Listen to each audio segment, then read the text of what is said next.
I do like this. Real Gamer says, Rumble, please tell me you didn't go to the Taco Bell. They got them, man, that chalupa with the cheese crust. Are you serious? You know I was. Fam, it's been too many days. I missed ya. Here we are, a week before the bye coming up. Are you still bubbling for the fact that here we are, undefeated in week? I can't get over this. And it could be after week 4 too. I am not afraid of the Browns. And hey, as I was tweeting yesterday, I don't know. I had, in fact, decided earlier. Yeah, the 49ers, man, Aaron Rodgers got a better offensive system now. His receivers is picking off his passes. Man, this dude is going to be terrible. You know what the problem with him? If Green Bay doesn't have anybody who can stop the run, we're going to see because they've got to play Ezekiel Elliott. It is fun stuff. If you can't stop the run, Matty B and Mostert are going to tear you apart. Don't let Mrs. Wilson's baby boy. Oh, wait a minute. Oh. We're going to talk about that too. Fam, would you make, okay, you got 3 choices. Matty B's not one of them. Between Mostert and Jeffrey Wilson. You got to bring TC back. TC wasn't lighting it up before he left. Was he? Okay, you know what? Let me go through this like I always do. The injuries are pretty much the same. I ain't gonna run through that. There's nothing to talk about as far as that. Nothing to see there. Let's get on right out here.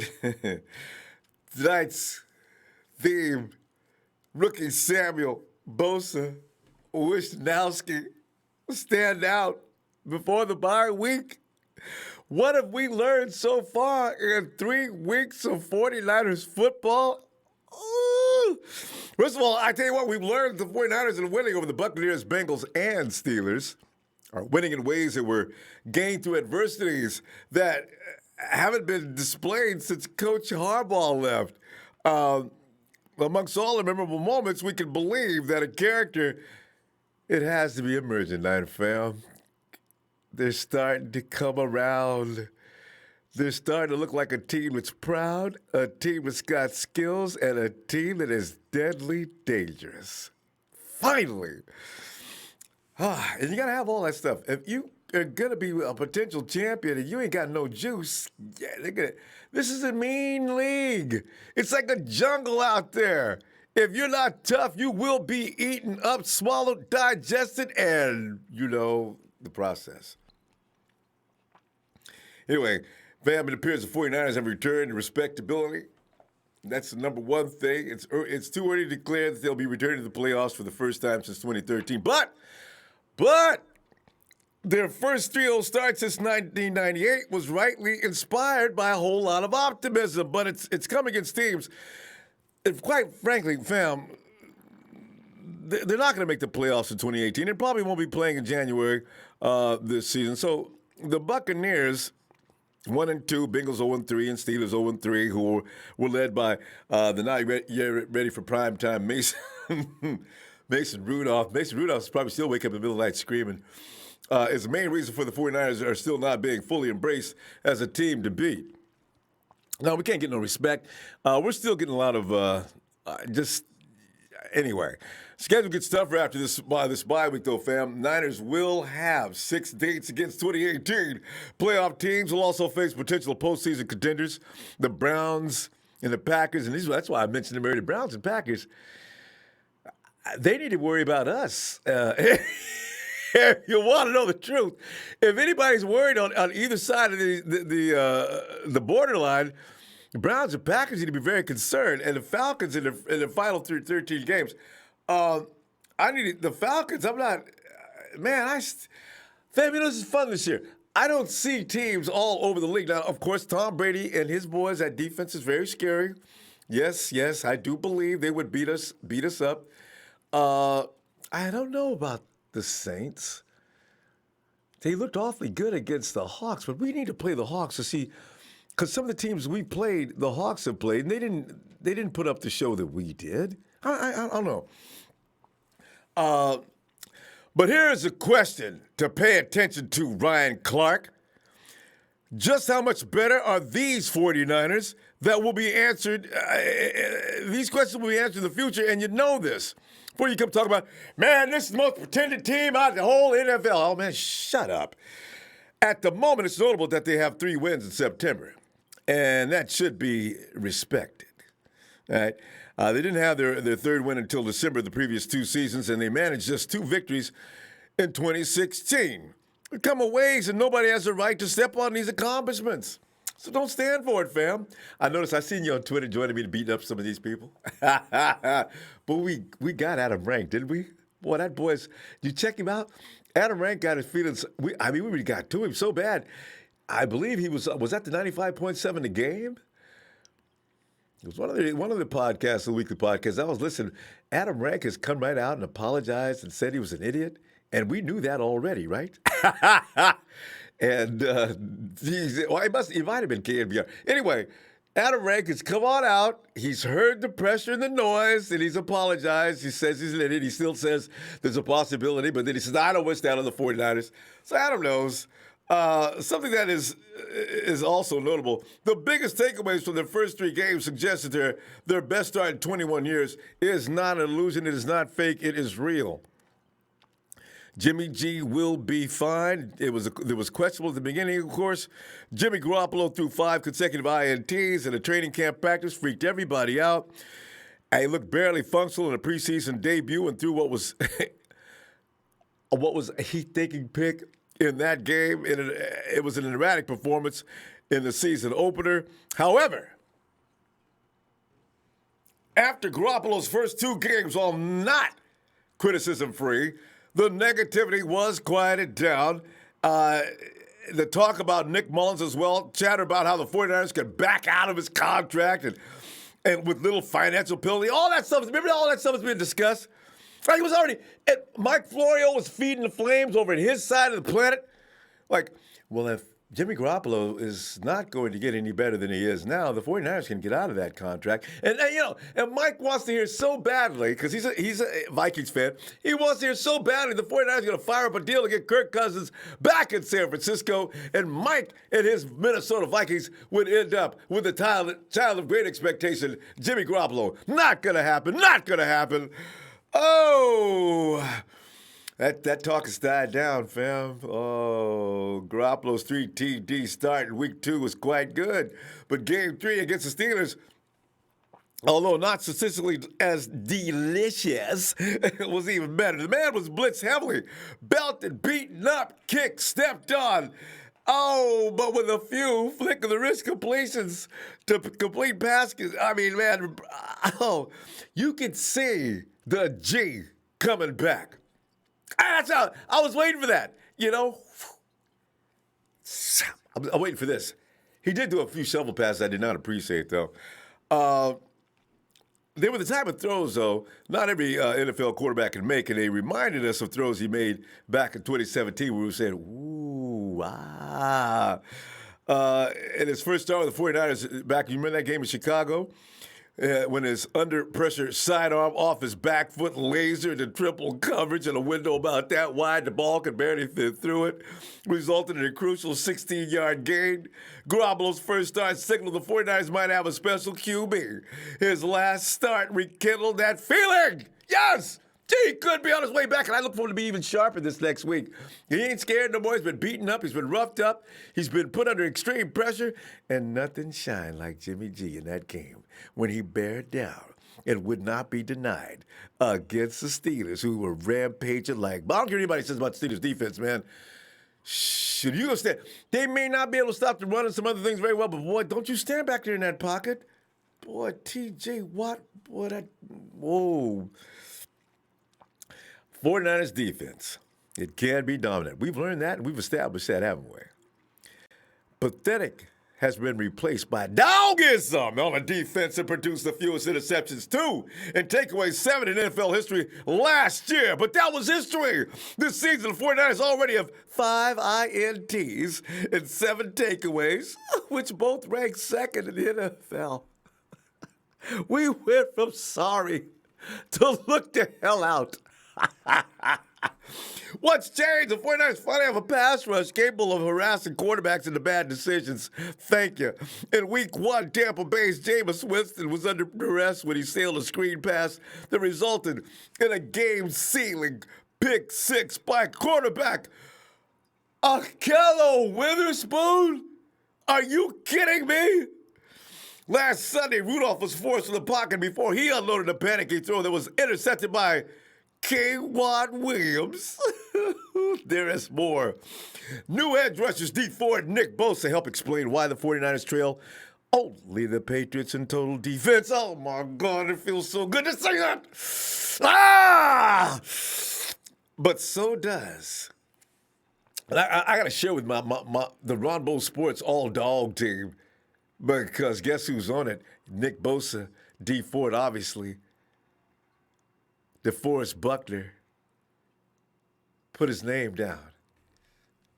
Mrs. Armstead's baby boy. We've been talking about, you've been talking about him bad for how many years? That dude's an integral part of this defense. I saw it, I anticipated it. I said, you get him, you get that monster, that potential monster around some other guys around him that can play. Look out, look out, look out. I believe he's got 2 sacks. In 3 games. Oh, I do love this stuff. I knew Redemption Day was coming. I mean, he's got a forced fumble in that last game. I mean, oh, my God. Inside linebacker, Quan Alexander. Lord.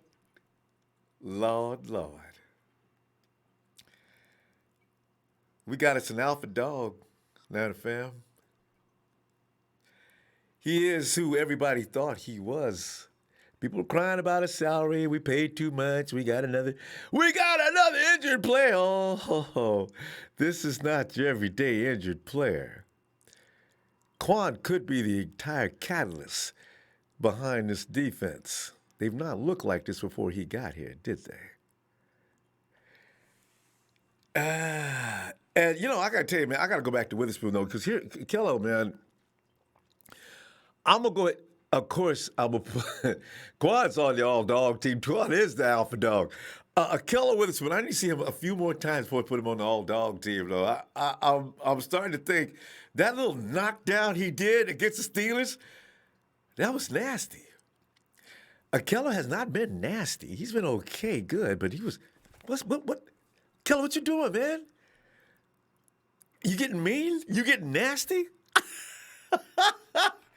The 49ers are probably 1-2 where the defensive playing at a 2018 level at best. Their takeaways led to 15 points and a 14-point season opening win. Last Sunday, the 49ers limited Pittsburgh to 6 points off the 5 turnovers the offense committed. What? So the Steelers may as well have not even got them turnovers. Didn't help none. We still got an injury issue. But the depth is so good that it doesn't really matter, does it? For now. But you don't want to run your depth down to nothingness because we got guys coming back, though, after the bye week. It's going to be like all these guys coming back. Okay, because if you consider the 49ers have lost a starter for multiple weeks in each regular season game, we lost TC, and look what happened. The running game didn't suffer. I'm not sure if it didn't get better. You got Joe Staley now. Ain't nobody gonna say nothing about Joe Staley. I really do not. I'm gonna count the days when he gets back. Although Justin School was not the issue.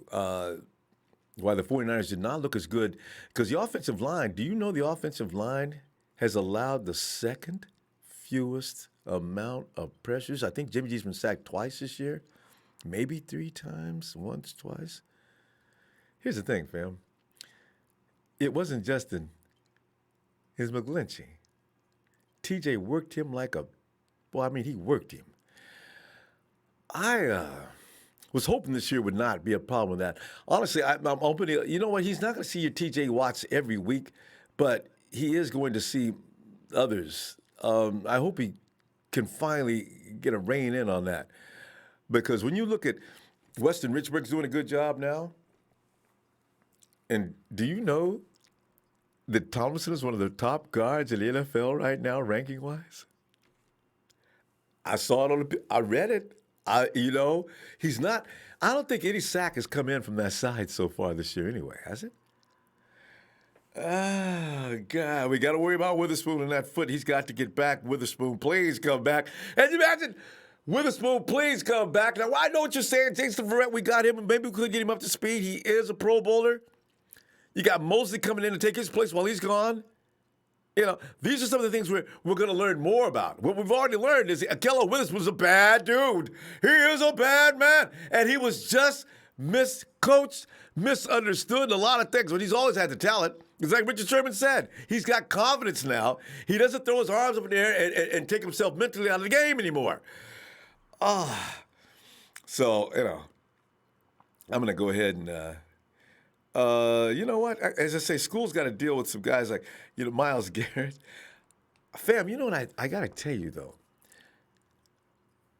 Justin School, after he got those bugs out of being in the NFL, Justin's seen people like Myles Garrett before in college.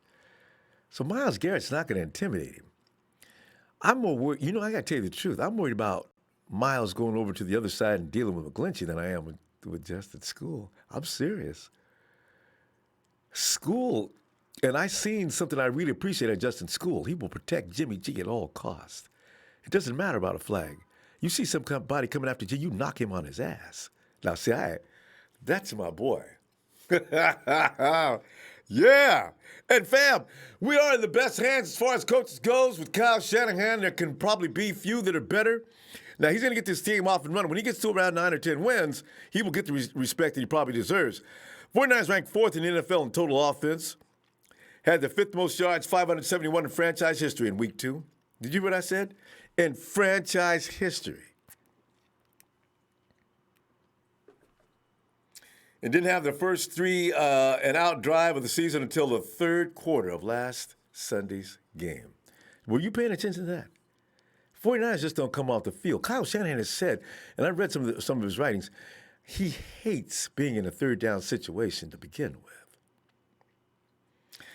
Now, that is impressive, particularly considering they don't have a number 1 wide receiver and play primarily with 3 running backs, Matt Breida, Raheem Mostert, and Jeff Wilson, who were undrafted free agents. Fam, we may have, it's always in my philosophy, man, give me a break with the number 1 receiver thing. I've always thought that was overrated in Shanahan's offensive system, through the fact that distribution is key in his system. If he has 7 or 8 guys contributing in a game, that's how he destroys his opponent, because the defense has no idea what to do. The DC's sitting up there trying to figure out, where do I cover? Who do I make it? Who do I bring the most strength against? You've seen that demonstrated when Bill Belichick, the guru of defense, Shanahan faced off against him with the Atlanta Falcons' high-powered offense. Belichick had no idea what was going on in the first half. Why? Because you take away Julio Jones? Good. Take him away. I'm going to give you 4 more guys that kill you. This is Shanahan football. I love it. But I have noticed a character in Deebo Samuel that I think I can come along with those who insist on the number 1. Deebo Samuel, he may have that dog in him, and he is, by the way, on the Ronbo Sports all-dog team. He's out of his mind. He climbs the ladder. He doesn't care how high it is. He's going up for it, and no matter who's out there with him, he's going after him. I can't wait to see him against some of the premier league defenders, because you know what? They're going to, sooner or later, I figure before the season's over, some of your best defenders are going to say, you got 19. That's respect. I don't know if Deebo's going to learn from him, or he's going to conquer him, he's going to be beaten by him, but he's going to get the experience he needs. I like Deebo, because Kyle's been trying to tell his receivers, somebody please step up and merge. Let me know that you're my dude. All right, we've been pulling for Dante because we thought he'd be the guy this year. Jalen Hurd, I can't wait to see him when he gets back. He has the potential. Deebo versus Hurd. Marquise Goodman's going to be a bit player in the future. I like that idea because he will scare the bejesus out of any defense in the NFL.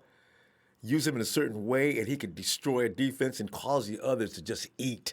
So we'll see what happens with that. And Kittle could be the family. Let me just run over Kittle. So I know I'm going way too. I get crazy about this stuff. Let me just talk about George Kittle for a second here. The focus on tight end Kittle during his breakout season 2018 was naturally on his pass catching ability. He had 88 receptions, 1,377 yards, setting an NFL record for receiving yardage by a tight end. We all know that. But what we probably should have known, and it's always been his forte before he even became all that great as a receiver. The dude's crushing blocks, man. George is definitely on the all Ronbo Sports all dog team. I mean, last Sunday, I'm looking at my, it wasn't only Juice that abused Minka Fitzpatrick. Juice came around there and included, he pancaked Fitzpatrick.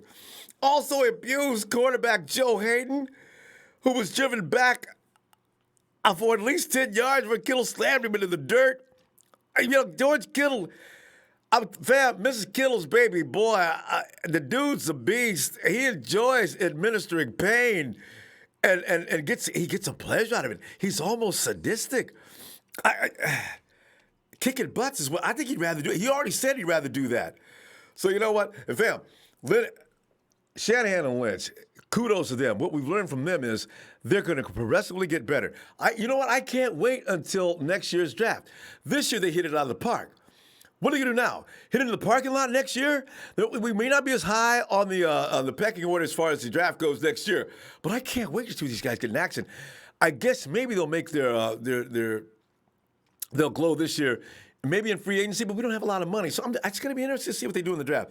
We could become like the Green Bay Packers and build mostly what we do through the draft because they do a great job. A shot in Niner Baptiste. Thanks, fam.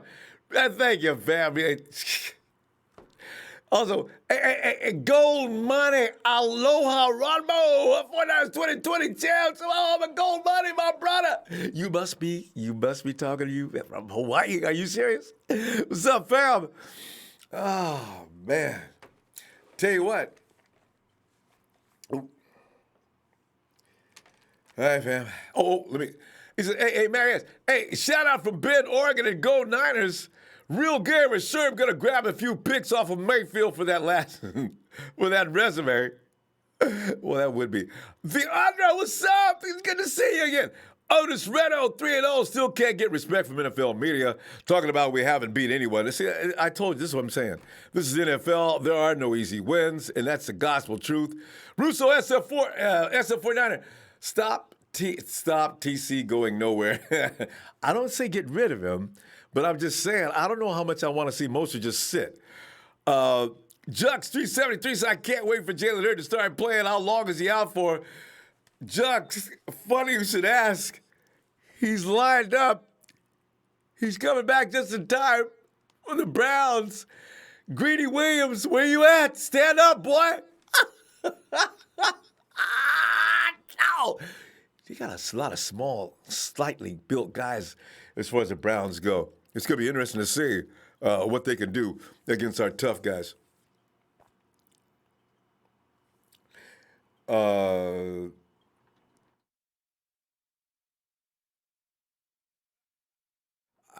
getting reminded of things in the last second I forgot about. And Chris Wall. Chris, Chris, you know what? I should wait until you check in. Chris, are you here yet? I'm going to keep an eye on this, Chris. I'll keep coming back to this. Chris Wall, I missed your birthday. You know I don't miss no birthdays on purpose. I was late getting back on my mail. All right, let us.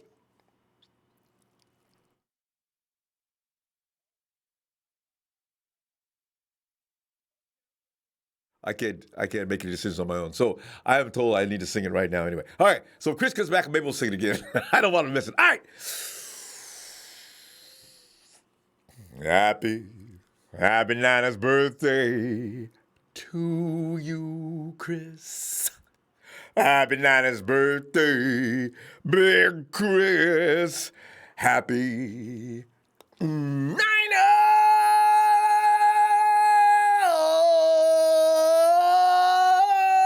birthday to you, Chris. Okay. Anyway, Chris. Oh, okay. And it's gonna Paul. What Paul? Is it New Jersey, Paul? Paul. Oh, I got the name wrong. It's okay. There's a lot of confusion going on here. But Finn, I gotta tell you, I can't wait. Hey. Let's go to the maestro himself, the man who knows all. Here he is, Phil. Phil. Ronbo, you there? Phil, I am so here. Come on in, Phil. And hey, man, you took about all of my talking points in your first the monologue to open up the show. I know. I was just trying to go over things that what we've learned. But Phil, you can amplify any one of those points, because this team is. But Phil, what are you thinking? And anything else you want to add about our rookies and all that other stuff too? I think Hurd's going to be on your all dog team before too long. Oh God, yes, I do too. I'll wait to see. But I think KB is going to probably not suit up because I think Hurd's going to be suiting up. And they'll probably want to see him too. I agree. Yep. Yeah. School's got his work cut out, but if these next two games, we win these next two games, I think even the haters are going to have to start eating crow. No doubt. Because that's the Browns and the Rams. I've been going back and forth with Florio on email. Oh, isn't he awful? That's 19th on the power ranking, on his power ranking. He dropped us from last week. It was better last week. I haven't even listened to him this week. He dropped us again? Well, he had us 19th. That's sad. Come on. And you notice how Chris Sims argues with him every time? He doesn't listen. Yeah. No, but I think these next two games are huge. They're national TV games, both of them. We've got moved to Sunday night. I don't know if you knew that. Wait, did they flex it? Somebody said, yep. Look out, till I was a flex that game against the Rams, right? The announcement came out this afternoon. They flexed it. So, no wonder. Who was scheduled for that? Looking at us. Who'd we flex out? I don't know. That's what I really want to know, so we could brag on that too. All right, go ahead, Phil. So School's going to have his work cut out for him. He's going to have to, step up and be huge. If he is, I think we can run on the Browns. I think we can run on Green Bay too. I think he's at that point no right doubt. on the nose. Yeah. Because Philly ran with big, huge holes. And they're not that good. Yeah. And they're not that good. They don't even like to throw the ball in Philadelphia, Phil. They don't. They go all on Carson's arm. Yep. I'm looking more and more positive towards our team. And I keep looking at my prediction. I keep going, okay, maybe we'll get one more win then. Instead of 11-5, we'll be 12-4. Or, it's scary, but yes. I don't. We got to keep guys on the field healthy. That's it. Yeah, I think that's it. That's huge. Once we get Staley back after the Carolina game, I think then we'll be at full strength and rocking and rolling. But I don't see us losing. Unless we make the mistake and, a game we should have won that we lost, those type of things. But, I think we can beat Cleveland, the Rams, and Arizona. I just think. As soon as you said Arizona, I got a chill. So, Phil, listen, that team, everybody's beating them. And like you said, unless we lose a game we have no business losing, I hope they prepare for the Cardinals as if they were preparing for the Super Bowl. Do not lose to the Cardinals. Please, please don't do that. Oh, I know. I think that's going to be motivation, though, that they beat us twice last year. Shanahan's not going to let the team forget that. So he's going to come after them. Yeah. It's going to be big-time motivation. Man. I just look at the schedule and I go, where are we going to lose? Green Bay, the Saints are still a possibility. And the I Ravens are on the you road. are you still afraid of the Ravens though? I saw some things when they Yes. played against KC. That's wait a minute. I'm always afraid of a Ah, John Harbaugh coach team. I mean, I because of the just, defense. True. yeah, he's a pretty good coach. Yeah. Um, but yeah, gosh, I think we can beat the Rams down there on Sunday night. Then the They're gonna haters come in will start fired going, up, Phil. okay, you're real. Yeah, the So, 49ers are going to be fired up for that game because that's going to be the litmus test. Phil, all this disrespect that's going on right now, people are going to, the 49ers are going to come on the field and say, okay, nobody believes in us? Rams, sorry, you guys got to pay. yeah. So, yeah, I I think see that. I'm looking forward to it. I'm looking forward to watching some of the games this weekend. I think the Saints, could win and knock off. The Cowboys, Who are they playing? The they're playing Cowboys. Dallas. I think. Yeah. I think Phil? Detroit will probably lose in their game, and so there might be only 4 Undefeated. undefeated teams left Phil, after this week. I love it. Phil, let me stop. I'm gonna see All you right, Sunday Robbo. because it's late and everybody's Okay. leaving on the phone. So, all right. Yeah, it's a nice, relaxing weekend this weekend, and Yes, indeed. And we deserve this. we can watch those other teams lose. That's All going to right, be fun. Have a great night, Phil. take care. Bye. Thank you. You too. Hey, Dean, come on in, man. Hey, Ronbo, what's up?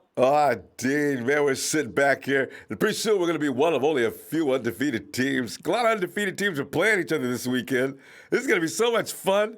And let's see what the power rankings and Mike Florio do next. No love, no. Dean. You can't get any respect. You can't. God. Dude, nothing either, man. I'm always on social media too, and I know a lot of people, and everyone's like, "Oh, you guys beat a bunch of 0-3 teams right now," and it's like, dude, come on, man. I mean, Bengals almost beat the Seahawks, and Yep. like, I don't listen to any of them though. Like, we're looking good, dude. I'm loving everything. Our defense is just solid, man. It could be better. I love everything about our defense right now. And Bosa's ankle is still hurting. So, see, this is the thing I love about this to Bosa. And Bosa's already said, too, I just read a note. He says, yeah, this is the last week, pretty much, that ankle's going to be bothering me. So he's getting well, and that's not good for Baker Mayfield. See, I was a Josh Allen guy, too. I was a Josh Allen, man. And I really wanted us to draft Josh Allen, but, Yeah, dude, a lot Nick of people Bosa did. showing up. Oh, my goodness. Dean, he's the most productive. I'm talking rookies and everybody else. He's the most productive pass rusher in the NFL. Now, it's not registering the sacks just yet, but pressure, involvement in every sequence. Every quarterback that's had to throw the ball that's seen Bosa coming was in fear. Man, I know. And it's like, oh, man, I just really want to face the Rams, just like what everybody else is saying. I just want that pressure to Goff, dude. I want Buckner. I want, dude, everyone just to go up there, D Ford. Oh, man, just to go up and just sack the crap out of them. And you know how he hates that. And look what the Packers did to him. Look what the Chicago Bears did. They just turned him into a no factor. Look for that to be the case when we play the Rams. Golf is not going to get off. No. No. Something I wanted to point out too, man. Nobody really said because I always listen. I've just been so busy to like call in, But Richie James, man, every time he returns a kick, I'm always like, this is going to be a touchdown every time, man. Huh? I don't know what it is about Richie James, dude. Like he gets it, and he always gets like 20 yards. He'll like go past 2 people, man. Like Richie James is like something else on special teams. Huh? He's fun to watch. And he's going to break one. You're right, Dean. Sooner or later, I keep thinking the same thing. Sooner or later, he's going to break one of those. Richie's not going to go the whole season without going all the way. I can already feel it, just like you. I can see it. Yeah. Man, like, I mean, dude, he's at least going to get 2 or 3 touchdowns from special teams. I can already tell, man. He has that vision, and he can juke people. Like he's gonna get a couple this year. I can already tell. And remember, I love that we're getting like those interceptions too, man. It's so nice to see sacks and interceptions. Like this year is already going so great. I'm all about this team right now. damn, it's so different. I mean, the whole atmosphere, the environment, everything's changed about the 49ers this year. And when they're out there playing and hitting and going nuts, and that comes from like guys like Quan Alexander and Richard Sherman out there firing the guys up. I mean, Quan's going crazy, dude. I love it. I love what Quan's doing, man. It's awesome. He's what one thing Reuben I want Foster was say before supposed to be. go, Say again. One thing I want to say before I go, though, Ronbo, so I'm sure a bunch of other people want to talk. Stephon Diggs just said that he doesn't want to be in Minnesota anymore. Really? We got a lot of offensive talent and stuff, but man, if we got Stephon Diggs, oh no, I feel like that'd be a pretty good setup for us. If you were a free I don't know. agent, the 49ers aren't going to give up any assets for him because they probably figure we got a lot of receivers. I mean, we do. That's the thing too. I don't know who we'd get rid of. Everyone's showing out right now. See, that's what that's what you're up against. We still got to see what Jalen Hurd can do in the regular season. I can't wait. Trent Taylor too. So it's crazy, man. Our receiving core is looking good. I mean, our offense is looking good too. Just that Steelers game was just bad juju right there. That was oh man. A good choice of words too. Bad juju. Was that him who got that touchdown? Yeah. After he's been stopped the whole game, he gets that 71-yard touchdown. Oh man. Verrett, man, he scares me. Yeah, I know. He hasn't played in such a long time.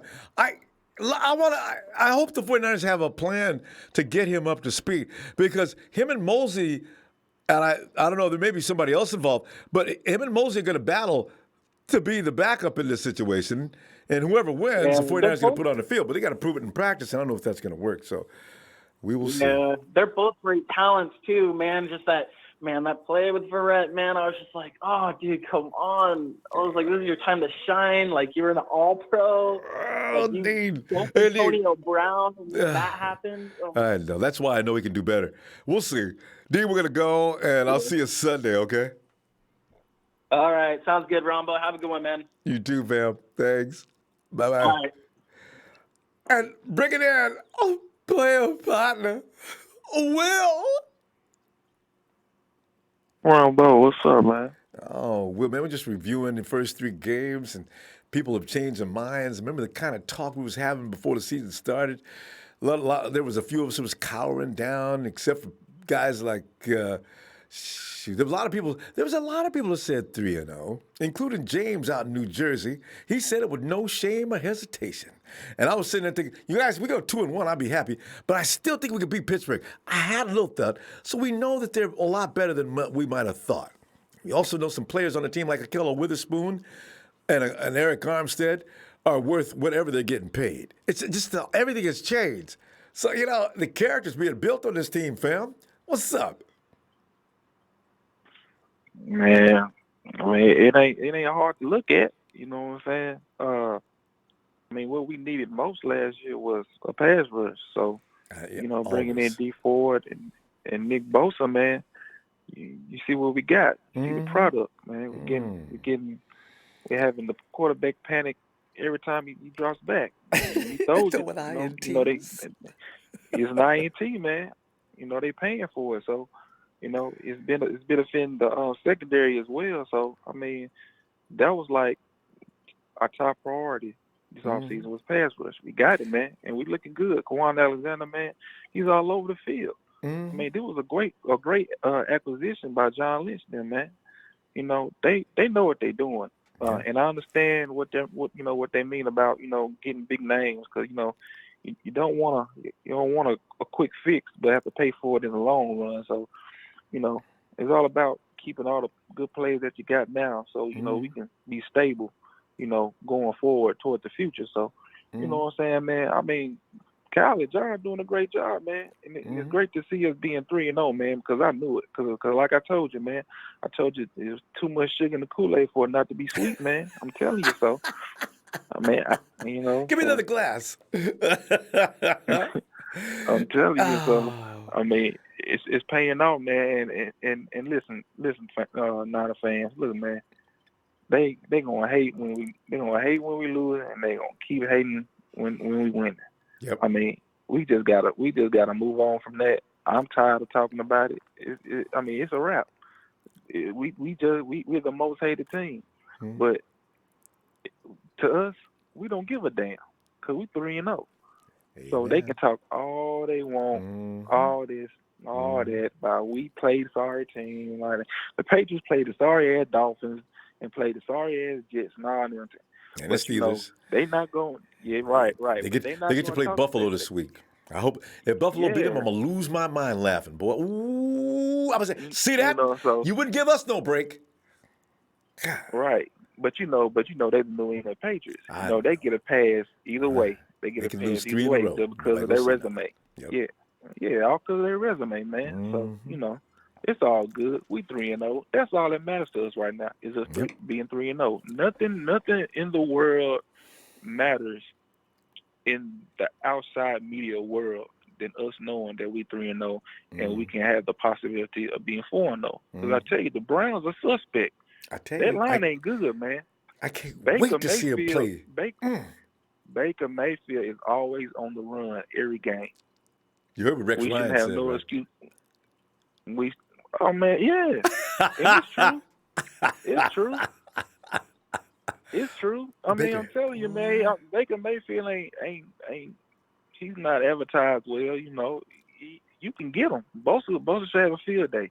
Him and Ford should eat him up all game. So, but like I say, man, offensive wise, man, John and Kyle, they made some home runs, man. Deebo Samuel, you know, we're about to see Jalen Hurd. You know, I think Deebo is going to be he's going to be a problem starting the Browns game on forward throughout the season. Boy, about to be a problem. He's about to be a problem, man. Jimmy G finna have him a new toy to play with.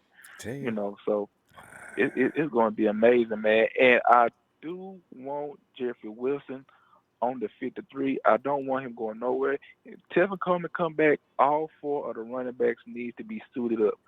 If somebody needs to go, it's CJ Effin Becker. Why the hell is he on the team? Hey, unless that roster spot, do they have to take somebody? Does somebody have to leave? No. I don't know. I mean, I don't know. You mean as far as the whole running back room goes? Yeah, all right. I don't know why he's on the team, man. I just don't know why he's on the team. Like, Kyle playing that politic crap because Becker's grandfather was tied to the 49er organization. Man, look, this is football, man. But this has nothing to do with family ties, man. But Will, I mean, so was Jerry Rice's nephew. They cut him. No problem. Well, we got to go, fam. Man. Let me see you Sunday, okay? All right, man. Shout out to you, man. Shout out to my TNT family, Player Partner Dre, Trey, Trez, Big Show, Russo, Shay Lewis, Red 49 Hits, Daniel, man. Make sure y'all go on YouTube and check out Jerry Fresh Perspective on YouTube, and Russo SF49.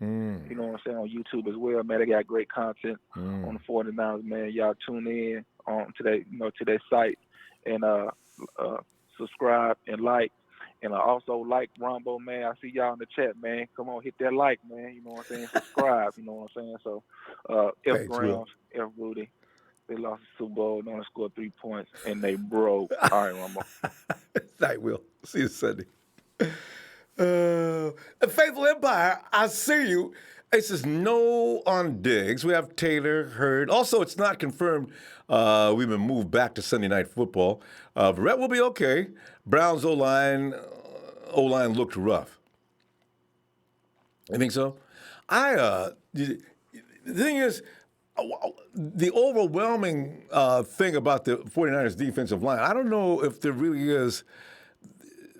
They get contained to some degree, and they don't get a lot of sacks all the time. But they don't leave a game without any sacks. But that pressure, ooh, that pressure. That camera angle they showed us that one time when you seen the 49ers coming, it was like it was strategic moves. They were stunting. And you see the quarterback sitting there. I said, ooh, look at that from that angle. That's what the quarterback is probably seeing. Oh, it's C. McCarver Jr. McCarver! What's up, my brother? McCarver, man, we're having them moments that we've been waiting for years, fam. I noticed McCarver is one of the incredible members of the TTC. I noticed the TTC. I see Billy Badass.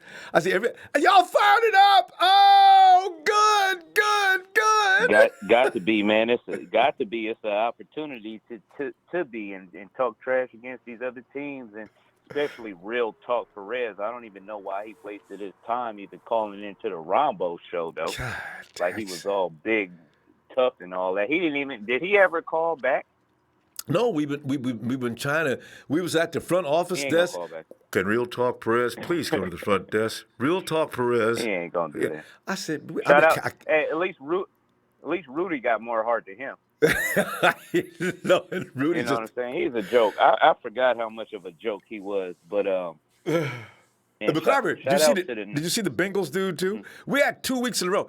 I thought we was gonna get a Steelers fan come on in the chat and roll up and try to run 49er fans off. Boy, I tell you, they be, oh yeah. You know what the reality of it is, Ronbo, is they don't really know what goes on within the faithful conversation and our relationships and everything. They don't know what we going through, what we talk about every night. They don't know. They don't get it. I mean, Real Talk, he used to be a Niner fan, so I don't know why he changed, but I don't know. I mean, but of all places, Tampa. Why would you support Tampa? If you go run off from the 49ers, go get somebody who's going to win some games. If you go talk trash. If you really want to know why, Ronbo, it was because of a 1998 video game. The Tampa Bay Buccaneers were good on that video game. And that's his story. That's his story. Yeah, and you know what, though? I'm not here to talk about them or whatever. I'm here to talk about these Niners, though. Let's do that. And, I'm going to tell you one person that really just, I just got excited about. I got excited when we drafted Nick Bosa. But when he got his first sack against Tampa Bay, I don't know, something just happened, man. I just got so excited about that because this is a new, different type of gameplay we going to have now. And I see it. Now it ain't gonna be easy for that quarterback to make them plays, man. We able to get interceptions and everything, and I know we got the D Fords and the DeForest Buckner and everything, man. But this is collectively, man. They dangerous, man. Yes. They dangerous. Yes. Absolutely. And did you know Eric Armstead was gonna be coming to the party this season? You know what man. I knew he was gonna come to the party when he was ready, and this is the perfect time. You know, I knew it. And I knew DeForest Buckner, he already showed potential years before, and you're only going to get better year after year. And I was like, this is perfect. But I was a huge fan of Chris Kasurek, too. I knew his motivation was going to push him over the edge anyway. So I was like, these quarterbacks really finna get hit in the mouth this season, man. I can't wait. Especially Baker Mayfield. You know, he finna get it. Just like Will was talking about, man, he stay running. He really gonna be running this time. Oh man! You know, the only cat that I'm worried about in that game, the only cat that I'm worried about, man. OBJ. I mean, you all. No, I'm not. I mean, he gonna make some plays, and that's up to our defense. We gonna take care of business. But the only cat that I'm really worried about is Myles Garrett. You're right. And you're right. He won't get in there every down, but even with that, it's not. I'm not saying that they're gonna beat us or nothing, but that is the only cat because OBJ gonna make some plays. But I mean, our defense is just way too strong, and as long as we don't turn the ball over, we gonna blast on them, man. I'm not. Yeah, OBJ, whatever, whatever. You better But be Myles running some Garrett, short yeah, I mean, routes. he is a beast. He is a beast. And also, he's a little bit like Dre and I were talking about that. He's a little bit dirty, ain't he? This is the thing we need to He worry is, about. too. You point something, Yeah. he could hurt Jimmy, and that worries me. And we ain't got AB no more, and Alex Boone who hunt them kind of dudes down. I need for McGlinchey to be that dog, but he's not old enough yet. Staley's not around. Somebody has got to let Myles Garrett know, if you come in here like that again, I'm gonna break your neck. So this is the thing I'm only concerned flag, about. Huh? Yeah, But you know what? But Justin School, he's a youngster. But did you see what he did to protect Jimmy last week? Justin would not let him play. That's what you have to do sometimes. You got to let them know you can't be coming up in here like that. We're going to break your neck. I don't care getting a flag, man. You ain't going to come in here feeling comfortable no more. You got to do that sometimes. Man. That's football. So, other than that, though, man, I'm just excited about these Niners, man. I mean, we've been waiting for a long time, and sometimes it takes, just like you were talking about those neck bones, you can't just make those neck bones real fast. It takes time to cook.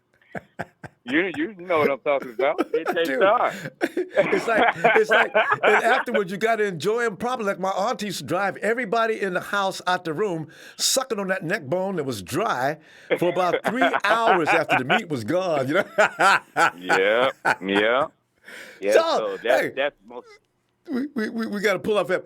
But C. McCarver Jr., if you don't know him by now, check him out. Let's see McCarver Jr. Click him. Oh, Boy. Rambo, real quick, man. It's Mrs. McCarver's birthday, man. Can she get one of those Ronbo? I got to do it. I tell you what. Stand back. Happy Niners birthday to the beautiful Mrs. McCarver. Happy Niners birthday, Mrs. McCarver. Hope the baby ain't asleep. Happy Niners!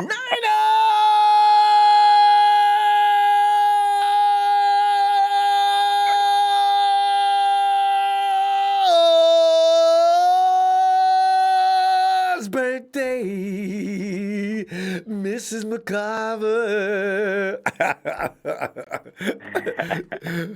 McCarver Jr., fam, it's always delightful to hear from you, fam. Brother.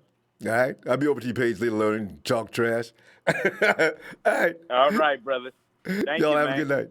Appreciate you. Thanks, fam. Oh, man. Hey, Justin. What up, Ronbo? Justin, winning. Justin. Make some assessments. Justin, 3 weeks gone by. You got a lot of good things going on. Amplify and spotlight some of the things you appreciate most and what you've learned from these 49ers compared to the last 2 or 3 years. 4 years. Well, what this? Yes. 20, well, the first 24, thing, well, I'm just gonna I want to go on the positives first. I'm a positive type of dude first. Well, good. Oh, let me turn off my fan. There you go. Let me turn off my fan real quick. But no, first thing first is the attitude. The attitude in the locker room. You know what I'm saying? They just there. They're all dogs. They're just going in, week out. They aren't looking over the schedule. They don't even know. If you've seen that Marquise Goodwin YouTube video talking about the free tickets, he didn't even know Atlanta was on our schedule. He didn't even know his own schedule. This man Kyle has them doing these things right. They go week in, week out. That's the first thing. And the next thing is depth. These injuries, they aren't even going to really hurt us that bad. You know what I'm saying? We're just going to be able to go in week out, just like Kyle said we're going to be able. It's a different football team. It's a completely different thing. And then, honestly, the only negative two things I've seen, honestly, is probably a Keller Witherspoon leaving. That's the biggest thing that scares me because I don't know how Jason Verrett or Emmanuel Mosley will do. Even though Emmanuel Mosley really looked good in preseason. He looked good in preseason, but that's preseason. He's not playing against Jason starters. Verrett? So. I'm trying. Do you remember him playing? He didn't play in preseason. So this was scares No, you I'm the talking most. about Emmanuel Mosley. Oh, Mosley, Mosley. I'm saying Mosley. looked okay I in thought he looked pretty preseason. good. He made it. Yeah, he looked pretty good in preseason, but it's preseason. You can't Yeah, there's not high caliber talent. Yeah. And then it goes to Jason Verrett. He looked terrible, but you can't say nothing on that, man. He hasn't played for like 2 years. He's just been injured constantly. So we're gonna see. We've had 2 weeks. They're gonna put the best man up, and we're gonna see it on the Browns. And I hope we need someone to guard those Jarvis Landry and Odell. Hey, but you know something? I do like K'Wan Williams. Think this D-line's gonna. K'Wan Williams looks versus kind of nice in that game. Jarvis Landry. In the slot, yeah. Yeah, you know what though? Sherman does not like dealing with OBJ. He had a bad experience with OBJ about 3 seasons ago, and was talking about, you know what? Y'all got to watch out for that new OBJ. This is before OBJ became famous. Sherman was already scared of him. This is why I want Akello, because Akello is waiting for OBJ. He owes him. Dang it, I wish he would have been ready for this game. Akello's still young. He doesn't get none of those bad days. He's out there just trying to get his name out there. And he was getting it out there. He was top 5 of the corners in the league until he got hurt. So and remember, OBJ embarrassed him too. So he definitely wanted him. I know he wanted him. He wants him. Yeah. He wants him. I already know. Akello got embarrassed by almost every wide receiver last year. Everybody was going over the top on him. Yeah. It was embarrassing. Our whole defense was embarrassing last year. Well, honestly, yeah. But and then the other positives I look is our defense, and then not just that, our offense. I see it's a different type of vibe of the offense. It's kind of looking with Jimmy Garoppolo in there. It's just the winner vibe. He came from New England, won his 5 games, and everyone just aspired, just looks at him. You know what I'm saying? And then there's George Kittle. He has Juice Keg, yes, that's what we call him, Juice Keg. He's just looking at George Kittle like, oh, dude, I gotta inspired to be him. I gotta do this like him. And that's the type of things that make a real good football team. When people are trying to overshow the next person, the competition. Yeah. Just like we were talking about in training camp with the wide receivers. What you were saying about the running backs earlier, I don't think we should let any of them go. I agree.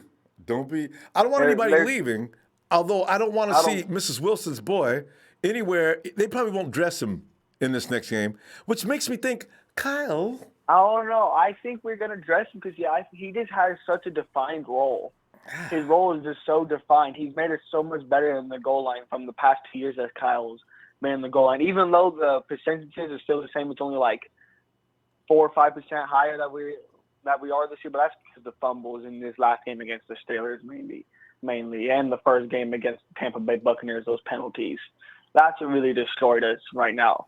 But we're going to see that grow in the red zone. We're going to see these numbers in the red zone go really high because of Jeff Wilson Jr. And he's that defined role because we aren't going to have to look like the Packers throwing down on 3rd goal on the 2-yard line and get it intercepted and lose the game. We have Jeff Wilson Jr. He's going to run it up the goal line like Frank Gore. And he's going to do it. He's going to get that TD.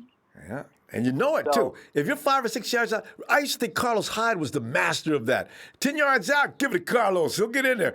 This dude. I used to love Carlos Hyde. Yeah. I was upset when we gave up Carlos Hyde for Jarrett McKinnon, and I found out he was hurt before the season even got up. Yeah. I was like, okay, well. Yeah, I was like, this kind of sucks. Hey, fam, we're going to go. And I tell you what, I'll be looking for you Sunday and see what develops. I got you. I'm going to watch a couple games, and I'm hoping this Niner game gets flexed to Sunday so I can be up in the Rams stand with the lights on. You know what I'm saying? Bye, Ronbo. Have a good night. Shout out to the Niners. Let's go. We're going to go 4-0, baby. Yes, indeed. On Monday night. Yes. Night. We got this 4-0. Winning, baby. Hey, Dre, my player partner. Ronbo, what's up, man? Dre, you just the man to ask. But when it comes to because you pay close attention, if you had to look at some of the things you've learned from last year to what we've come to this point in the year, I mean, where would you start? Because everybody, we all agree on the defense, but any place else? I would just look at, man, the the camaraderie and the team actually gelling and playing as brothers. You know, Somebody pointed out, Chad. you didn't really see that last year because so many guys were injured. And, you know, it's hard to build camaraderie when you're losing week in and week out, you know, especially if you lost, you know, 6 games by, you know, 4 or 5 points or less. You know what I mean? It's hard to build that camaraderie.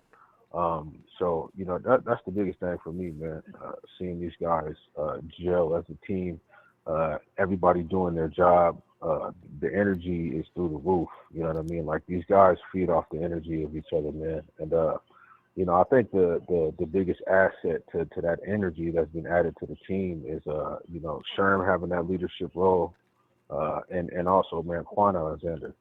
I mean, this dude has just brought a totally different atmosphere, not just to the defense, bro, but to the team, bro. The dynamic of this team, even it's like we're watching, like 70% of the team is the same guys, but it's damn near like we're watching different players. You know what I mean? It's like the names on the back of the jersey and the numbers are the same, but it's like, nah, these are different dudes this year, bro. So that's the biggest thing that I see, you know, and I'm damn sure happy to see that, you know.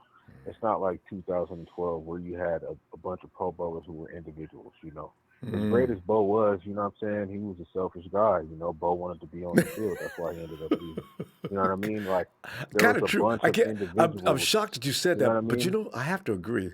It's the truth. You know what I mean? Like, there's a bunch of great individual players, but as far as being a team, it you know, it's not like these guys. You know what I'm saying? These guys are actually a team. You know what I'm saying? They feed off of each other's energy. Everybody wants to win.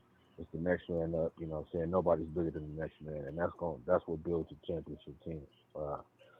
You know, I'm not complaining about this week 4 bye.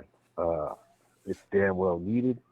You know, guys, it's already week 4, man. That's 25% of the season is already gone. You know, these weeks go by fast. First quarter's done. Yeah, so tomorrow the game that I'll be watching is the Ravens and the Browns, of course. I'm going to watch Myles Garrett's snap count, and I'm going to watch every single play that he rushes the quarterback and look at different variations of rushes that he has, because the only rush that I usually see him use is the bull rush. I mean, this guy has manhandling the offensive lineman, right? Yeah, that's him. Yeah, he ain't got a variety of moves. He just beats people up. No, it's a bull rush. I don't really see any speed around the edge. And what I seen in the last game is that, you know, his snap count is so high because they're not deep at depth. They're not like us where we're going to be rotating guys in and out. This guy plays damn near the whole game, and he gets gassed. So he takes plays off too. He did last year. This year, maybe not so much. He definitely takes plays off. You know what I mean? So all of that muscle, man, it takes a lot of oxygen to keep that muscle going. You know what I'm saying? For 15-minute quarters. Yeah, man. So I'm going to be looking at his snap count. I'm going to be looking at the different variations of rushes that he uses. Like I said, I only see the bull rush. I don't see that much speed around the end.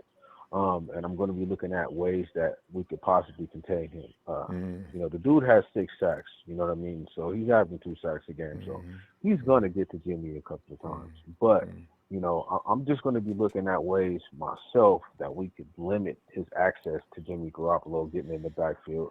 So I'll feel a little bit better myself about facing these guys in week 5. Because besides for him, man, I just think that we're going to be in, you know, Baker Mayfield threw the ball, you know, 43 times and he passed for 160. What happened to Bradley Chubb? I don't understand that, Coach. I mean, hey, man, I wanted to send out a tweet and say, hey, Baker, you still feeling dangerous? You know what I mean? Because you look like you was in danger instead of feeling dangerous. You know what I'm talking about? Yeah, so, you know, you know, we're going to be up in Baker's face. We got the strongest front 4, I think, in the NFL because we don't send blitzes. And, you know, I mean, just the efficiency of the front 4 is ridiculous. I don't know if you guys know, but, you know, Nick Bosa is rated, he's the highest rated defensive in the league right now. Yeah, we all know. He has 17 pressures and 15 less snaps than Myles Garrett did. You know what I'm saying? And Myles is number 2. That's okay. Yeah. So you know, I definitely think, like I said, man, contain Myles Garrett, we win the game. That's it. I'm not worried about Chubb. Mixon had 1,100 yards last year. Chubb had 900. They're not that much different of a running back, and we held Mixon to I think 17, 18 yards. Running backs ain't gonna feed on us. Yeah. Dre, we gonna go. Yeah. I will look for Most you on definitely. Sunday, fam. All right. Yeah, man. Shout out to the TNT fam, man. Trey, Big Show, my player partner Will, man. Russo, Jerry Flesh, man. Shane Lewis, all the guys. Let's take this week out. Look at our opponents. Look at that Rams and Browns and Ravens game. Because those two teams we play, and let's see how everything plays out, man. I'll see y'all later. All right, Dre. Good to hear from you, fam. Looking for you Sunday. All right. All right.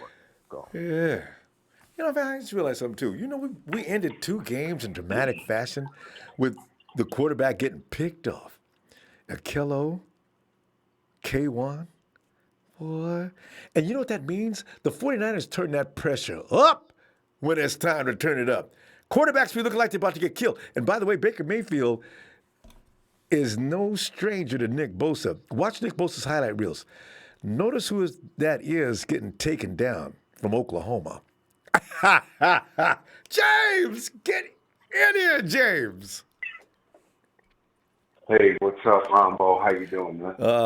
James, man, we get to reflect on the first 3 weeks of the season and just sit back and pick things apart and try to understand, James, why we've rose out of the ashes like a phoenix, looking like we're getting ready to go somewhere. Oh my goodness. What are your observations, James? Well, I tell you, Ronbo, I do believe what I've seen in Emmanuel Mosley. I think that with him being the next man up, I think we'll be okay because he's a real tenacious defender now. I mean, I've seen him in the preseason, and I mean, he just was one of those players that was just all over a receiver and playing clean football. He didn't get, he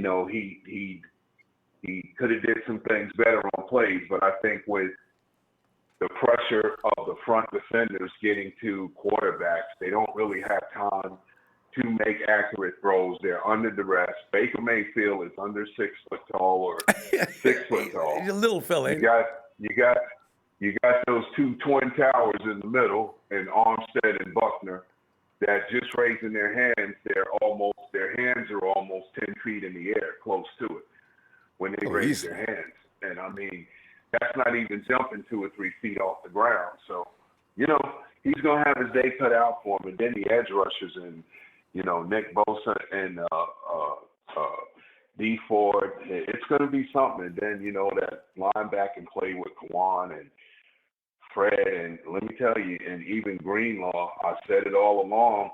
I think that they knew going into the season before the draft why they demoted Malcolm Smith, because they knew they was going to take his gate pass eventually. James, they knew it. Mm-hmm. James, are you in a different place than usual? You're cutting in and barely cutting in and out. Or something's going on different. Oh, my phone was turned down. I'm sorry. Can you hear me better now? Yeah. It seemed like it was a connection. Oh, go ahead. Let's see if it seems like it. I don't hear the pops now. Go ahead. Okay. Yeah. So, like I was saying, the linebacking play, and the front 7 and the front line and the linebackers, that gives the secondary, they're back there waiting on quarterbacks to throw at them because they're playing the coverages so well, because the pursuit of the front 7 is really getting after quarterbacks, and it's leaving them under duress. And like the other caller had said, Baker's already thrown, 40-something times in the last game? Well, I hope he does throw 40-something times against the 49ers. Well, I tell you one thing for sure. It's gonna be quite a game, and I can just see us getting a 4-0, and probably I would say that if we're at the half point of the season, if we're 7-1, 8-0, I ain't mad at us. Mm-hmm. I think we may be there, but we got to get to game 4 first. That's that's another opponent that we got to play against. And, it's really something else where some of these people been taking us, other teams, fans and other sports commentators been taking us for a joke. And they don't want to give us our props. But I'm telling you, I've said it before, and I'm going to say it again. This team right now is primed to go places that any team in football can go and play in any game. But it's one game at a time. James, let me ask you a question, though, James. Let me just ask you one question, though. And I do predict that the Browns continue to get I think they lose tomorrow. What effect do you think it's going to have in that clubhouse? And will the wind be let out of that sail? You know what I'm saying? I really do think they lose because Harbaugh's defenses they can't launch nothing on Harbaugh's defense, I don't think. And if they lose that game, that's perfect, isn't it? They'll come in with a little feelings hurt, mentally giving up. Because you can't go to the playoffs. What would that mean? They'd be 1-3? 1, 2. Oh, if they the Browns? Yeah. Yeah, they 1-3. They wanted. Yeah, they're 1-2 now. So if they lose this week, they'll be 1-3. And then they're 1-1 right now, right? 1-1. Haven't they played? Didn't they play 3 games? No, they played 3 games already. They're 1-2. Okay, yeah. They're 1-2. So yeah. And that's right. We don't play this weekend. That's where I got it wrong. Okay, yeah, they're 1-2. So whoever they play, the Ravens. I don't see it beating the Ravens. Not the way they've been playing. I don't see it either. I don't see it either. But it's kind of like,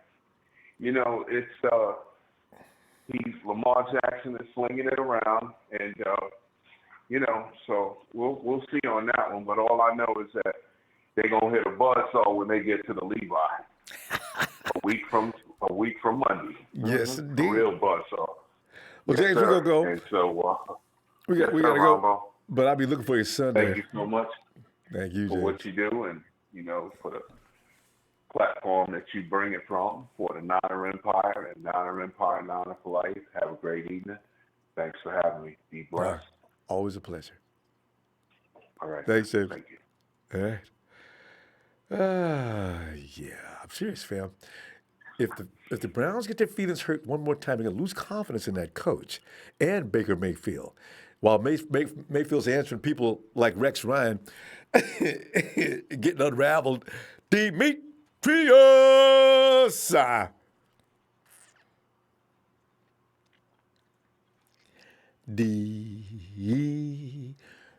Demetrius, we await you to come to the phone.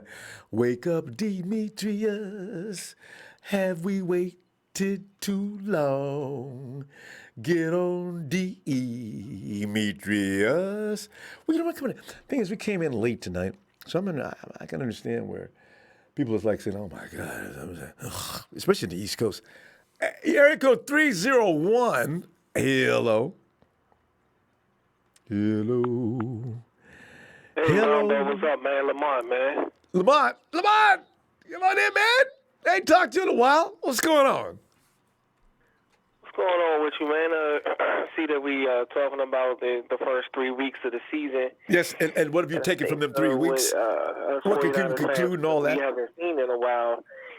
It's just people playing to the talent that we draft them.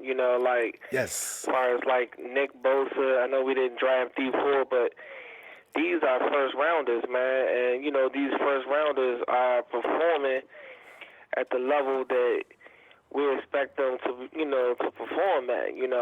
For years, the past 3 or 4 years, besides Buckner and some other, really. We've been drafting people in the first round, and they just haven't really produced as what the first rounders and the second rounders have done. Development, though, Lamont. Some of these guys need time. Look at Eric Armstead now. Even in DeForest Buckner, he was great his first year, but look at after it happened after that. Some guys take a little longer, and that's just what it is. So it might be on schedule. Yeah, no, and that's fine. I was just saying, just far as like, I don't remember us going to get, A.J. Jenkins. I remember us it's funny you brought his moving name up and getting the boy who broke his finger. He ain't on the team anymore from Stanford. Josh regarding that. We went and drafted all these people in the first round. Unfortunately, Reuben didn't work out. So that's what I mean. We went and drafted a lot of these people in the first round, and they really didn't work out for us. But as you can see, as far as dealing with Nick Bosa, he's just making an impact since day one. You know what I mean? True. And remember who drafted this Nick Bosa versus who? Trent Baalke and all his picks. Right. Trent. I don't know I thought Trent was good when first couple of years. The draft ninja. Hey, boy, Trent.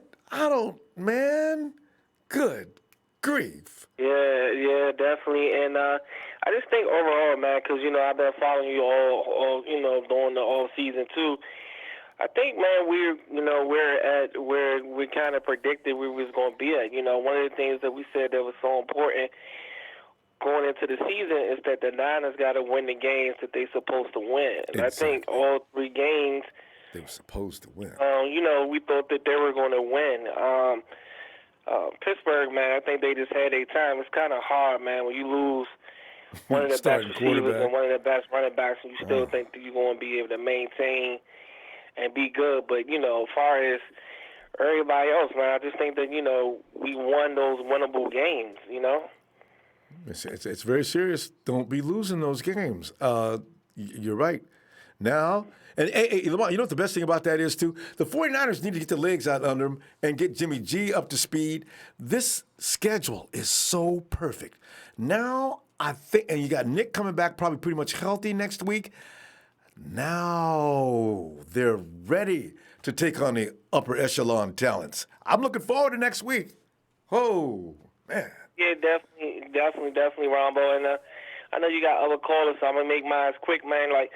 Another thing I think, you touched on it, and I be seeing you when you watching the game and stuff like that, man, is, it's a good problem to have, man, but Wilson, man, Jeff Wilson Jr., man, we have to make sure that we had this guy on the roster for Sundays, man, because, when's the last time that, we had a practice player, basically make the impact that he's making.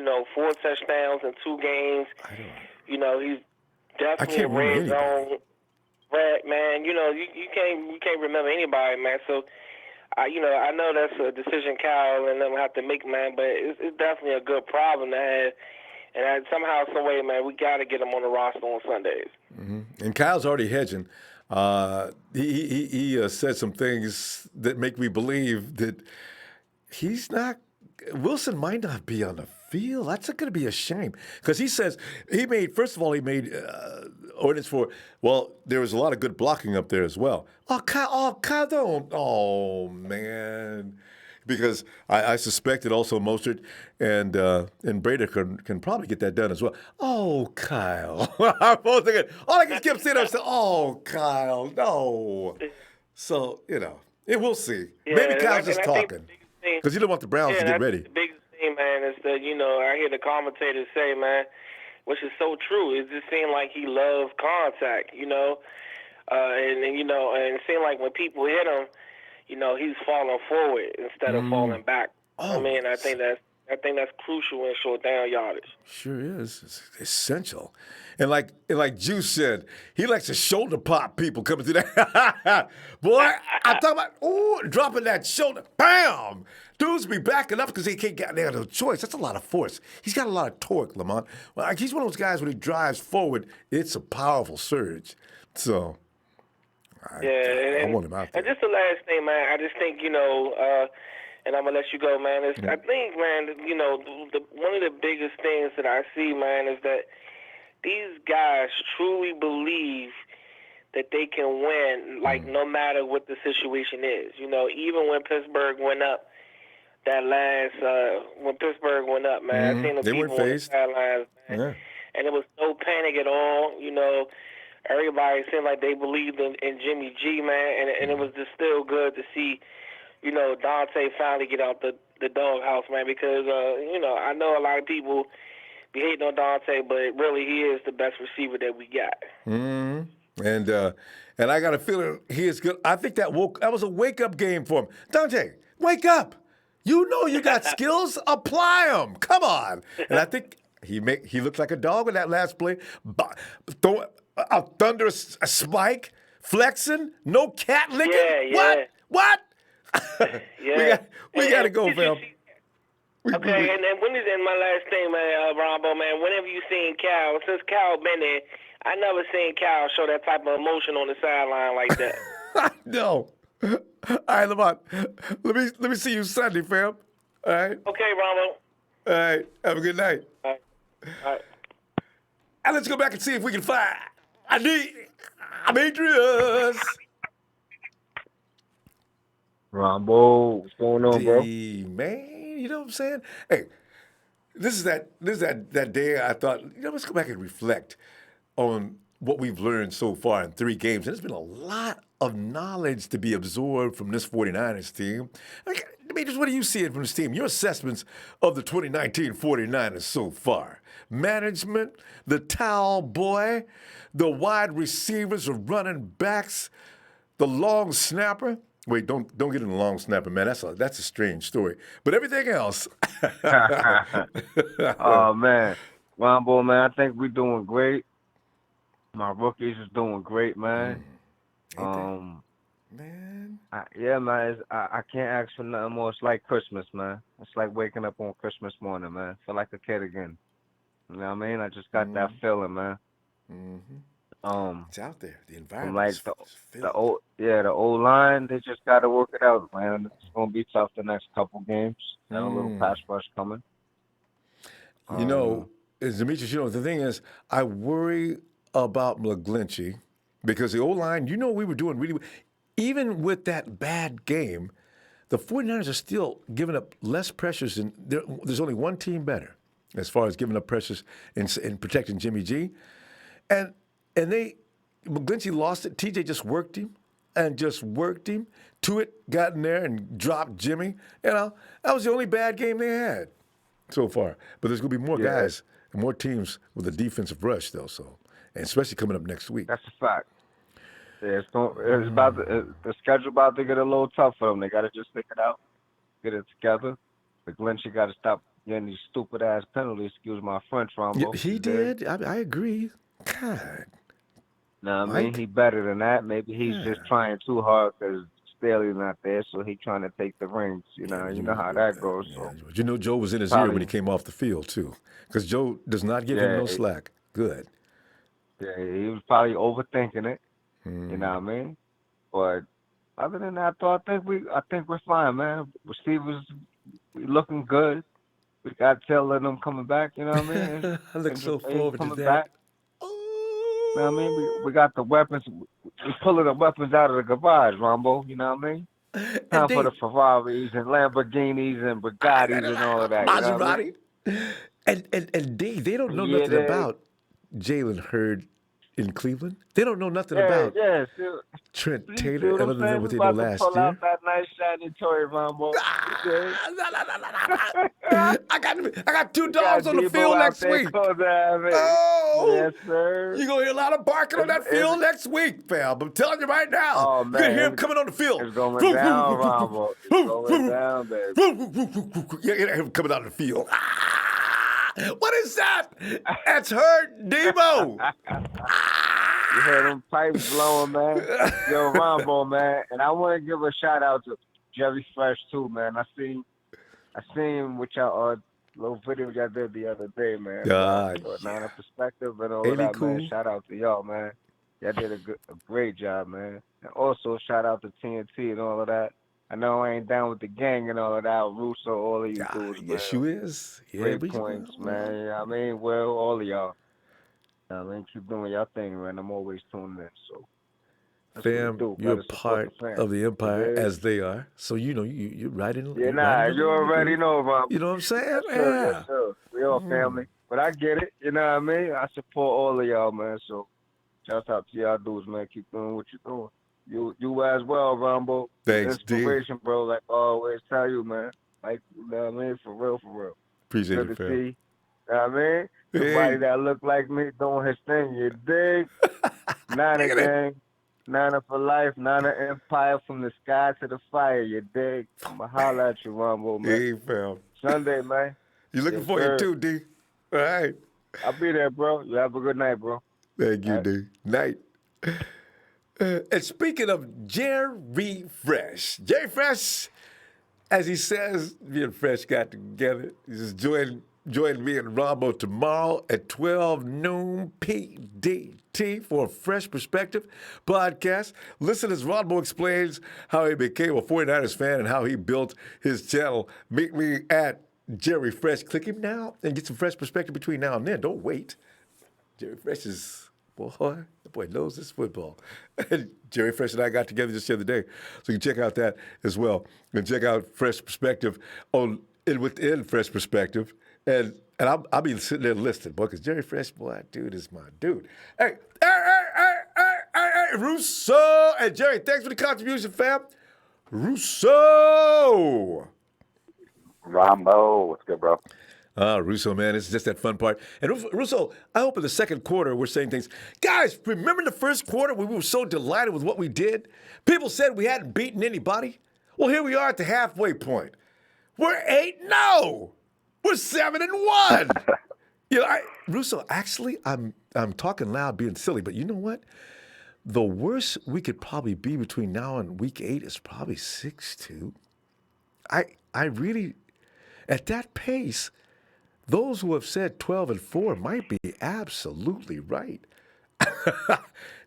Oh, okay, getting too far ahead. Russo, give me some perspective and what you've noticed so far and some of the things that, like Dre brought up, character building. I believe you said something about team with confidence and that type of thing.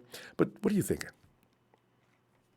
I mean, every week that passes by, the chances of them staying undefeated get better, right? I mean, the longer you last without a loss. Exactly. I mean, I was one of those guys. I was an 11-5 guy going into the season, I was a and 10-6. I had them 2-1 going into the bye. But this was before AJ Green got hurt. This was before Big Ben got hurt. And I just, I figure, they'll lose one of these games somehow, some way. And it was supposed to be last week. They were even still supposed to lose. I think we all agree. San Fran was supposed to lose that game. Eric Armstead, miracle, and pickoff, yeah. So we got away with one right there. So I see that 12-4 right now, and maybe it's 6-2 and 6-2, or that maybe that's how it breaks down, or maybe wouldn't that be nice? Yeah, you never know, but it's definitely looking good. And I was one of those guys that had belief in the 49ers, and I knew that they had a good team, and I knew they had a shot. But now that I'm really looking at things, this is a team to me that is definitely going to make the playoffs, and they're definitely going to make some noise when they get to the playoffs. This isn't going to be like a 3-0 start, and then all of a sudden we're 5-5. You know what I mean? 10 games in the season. That's not going to be that. I promise. I don't see that. It's just not enough. I mean, I generally have a good twice. pulse of the 49ers, and I can feel it. I agree. I really do.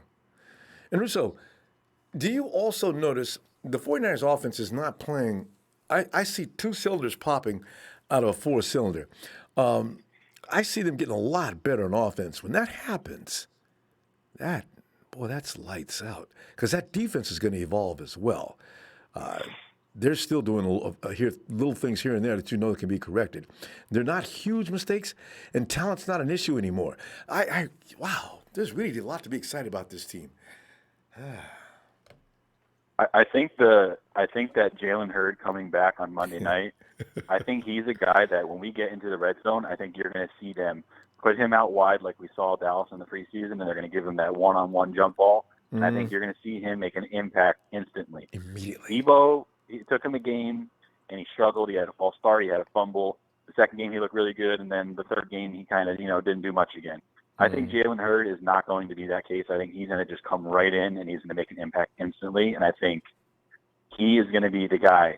He's going to be the secret weapon that everyone knows. They're like, oh, they got Jalen Hurd. People are going to be, yeah, whatever. And I think he's just going to absolutely be the headline of this team. I really do, Ronbo. I can see Jalen Hurd having 2 touchdowns on Monday night and just taking over this team and just really putting his name out there. He plays with such I a really believe confidence that you can believe in him. I mean, he looks like when he does what he does, he knew from snap that he was going to dominate whoever tried to stop him. And when he took two guys into the end zone, look at this dude. Nobody's seen anything like this. You haven't. You've never seen a guy grow up as a kid and play through college as a running back, and then his senior year turn into a wide receiver and just morph his body, and just like you've never seen somebody like this. That's I'm telling you, he's a whole different guy you've never seen before. Like you want to talk about Kyle Shanahan's offense and McVay's offense, all these guys that are innovating the game in the different ways that they're moving people around and stuff like that. You've never seen a one player who can be a receiver, catch the ball, and then turn into a running back. And he can run you over at the goal line, or he can box you out. I'm telling you, he's like Jimmy Graham, but super fast and athletic. He really is. I love it. And you know, Debo's a smaller version of that because that's a running back. When you see Debo coming around that corner on that jet sweep, I always have to look at the number twice. Is that Mostert? Oh, it's Debo. Right. That's 1-9. I said, whoa. So, you know, Kyle and John, they really know how to scout them out, and they know exactly what works in their program. I am so impressed with them. Man. Yeah, and something that I found out after the bye that I found very interesting that they kept on the hush that nobody knew is that Dante Pettis suffered a pectoral injury right before the start of the season, and everybody knew that he had a little. Everyone knew he had a little groin injury, and they all just, and that's why his snap count was basically 0 that first game. Is because he was dealing with a pec injury, and he was really unable to use his upper body like the way he wanted to. And then the second game, he was still dealing with the pain. And then the third game, I think he battled through it a little bit more, and he felt a little bit better. But the report finally came out a couple days after the game that Pettis has been dealing with a pec injury as well as a groin injury. So that's why you've been seeing him playing playing horribly. Kind of, yeah. A little softer than even for him. Last year it was like that. You know what? Okay, good. This bye week, like you said, or we said earlier, perfect timing. We got some guys that need to heal up. Yeah. And I think I heard Phil mention it earlier. I was talking to some people before Phil's call. I think Kendrick Bourne is going to be the guy that you see inactive this week. Yeah, Kyle it only only makes... shoots up 5 wide receivers. Yeah, I think Kendrick Bourne. And I think that's why they kept him over Matthews, because they wanted a guy that they could, when they needed to put him inactive and they could just stash him away. Kendrick Bourne fits that profile perfect. And then when he needs to come in, he can start. He can do what he's been doing. So that's the guy I think will be inactive. I kind of believe it, because otherwise, the other guys I see, they got to play. Right. Hey, Russo, click on Russo SF49, fam. Get on over to his channel, support him, and check him out. It's going to be a treat for you, all right? Russo, let me see you Sunday. Yeah, it's a pleasure. All right, bro. I'm going to shout out to you. I'm going to shout out to my TNT fam, the Nighthawk fan club, everybody in the chat, everybody that supports my channel, Jerry Fresh's channel. Check out our podcast, and I'll be checking out Jerry Fresh and you tomorrow, so I'm looking forward to that. All right. All right, bro. All right, fam. Have a good night. Have a good night. And here he comes. That man who likes to start things on Twitter, the guy who stands up to everybody, no matter who they are. Yes, I do. Yes, I do. It's Justin. Justin. Hey, that's pretty scary though about that movie, man. Don't attend. Oh man. You know what? This is why we can't have nice things in the world. Good people point. Just go have fun. It's ridiculous. But I'm not going to get on the topic because I just hope that is avoided at all costs. I'm hoping that's just a stupid thing that's going on. Because. But that's why I like football. You know what I mean? Because you don't need to. You could stay in your house in the safety of your house and not be bothered with any of the madness that's going on the planet around us, and we can enjoy each other, and we can stay right in our own 49er world, Justin. So you know what? That's what I enjoy. Unfortunately, that's not, and it's one of my majors, so unfortunately, I see it a lot of it. So that's what sucks about it. Yeah. It'll get better. Man. Hey, you know what? I'm gonna stick by my point. I'm gonna say that the Browns O-line looked rough. They got destroyed. They're like that Browns O-line. Baker was running from his life. He was just getting hit every single down. It started getting ridiculous. I was like watching some of the game, and I was like, holy hell. Hey, didn't the Browns get rid of a really good offensive lineman in the offseason? Oh, no, that one guy tore his pec. I mean, his bicep, and he quit, or was it a tricep? Yeah. Didn't they had another guy though, and they let him go too. He went. I think he went to the Panthers or something. Yeah. I think he's So on the Browns deserve what so- they're getting. Well, I'm a big believer, and you can't. You got to cash what you put on the field. The Browns offseason hype. Super Bowl, it was written over their team. They were Super saying Bowl, it too. Yeah. Super Bowl, this, that, and then you perform like that. It's simple. Do not use your mouth to cash checks you can't cash. You only inspire it's the teams. Simple. Yeah. Yes, and it's simple. If you it's called being humble, and it's something that the Browns are not doing right now. It's providing on the field. They are now. 18 penalties in week 1, 7 on week 2, then 6 on week 3. It's just something. You know what? You gotta. This is why I worry about. Somebody said something about Myles Garrett. The Browns are second only to the Eagles when it comes to just down, flat, dirty play. I mean, Eagles out there trying to maim and cripple, and so do the Browns. They're just not as good at it as the Eagles. Yeah. It's. I think the Browns. I said last year. I said this when the Browns got Odell. Like it's gonna either be a success for them, or it's just gonna alienate the whole locker room. And it happens to be the second one. And they alienate the whole locker room because people start getting ahead of themselves. People start getting hyped. People start getting, buying into their they're gonna win. But it's simple. You gotta produce on the field. And the 49ers were able to get some good offseason. We got K1. We built up our defense. That allows the offense to rest. Because our offense was getting beat up like crazy last year. Our offensive line, my God, they were getting demolished. And then poor C.J. Beathard, man. Even though not really a fan of him, he was getting hit like crazy. It was like, man. Okay, poor, but remember, poor guy. but remember, you notice that Nick didn't get beat up like that. What quarterbacks have to do is like Tom. You got to go to the Tom Brady school of get rid of the ball. Don't take all day to make your reads. Don't take all day to go through your progressions.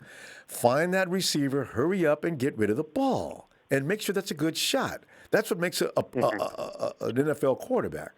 Whew, man. Yeah, and CJ needs to work on that. I'm not sure. I'm not even sure he's going to make it to the whole season on our team because let's face it, this league is business. I understand we took him in the third round. I understand we traded out. But at the same time, we've made countless draft picks that may not be mistakes. A.J. Jenkins, Everybody uses it for a bad example. We'll never forget him. First round pick, man. And there's some bad news that came up today. There was some bad news that came up today from John Lynch's interview that he doesn't even know he's going to re-sign Armstead. And I'm over like, no, please re-sign him. If anything, please let go of Thomas. Let go of him. Let him go. Let him go. Let Thomas go. Keep Armstead, please. We need Armstead. We really do. It's at the end of the season. They may have no choice. If Armstead gets around near double-digit sacks and some of the other stuff he's been doing, there's no way the 49ers let him go. But he may be so good that he might outprice the 49ers budget. I hope not, but we'll see. Yeah, if anything, I say Thomas is the one. I love the guy. I love the fact that he's come in here with chip on the shoulder, still working. But at the same time, football's a business. And at the same time, if I'm taking Armstead or Thomas, I'm taking Armstead. Armstead produced more in his 3 seasons with the 49ers. Thomas, not so much. Ago. Justin, we're gonna, it's gonna. We'll see later. Justin, I will see you Sunday, huh? All right. Yeah, I was gonna ask, are you gonna be streaming the Browns versus Ravens game on Sunday? You give me an idea. The Browns versus the Ravens game. I should watch that. That's an idea. Let me think about that. That might be fun. Because I want to see how good they are. I really want to see. I want to see if they're because they're both our opponents. They can't handle Lamar Jackson. If they can't handle Lamar Jackson. Nobody can handle Lamar Jackson. Really, you got to be able to do things around him though to make him ineffective. But we'll see what the Browns do. All right.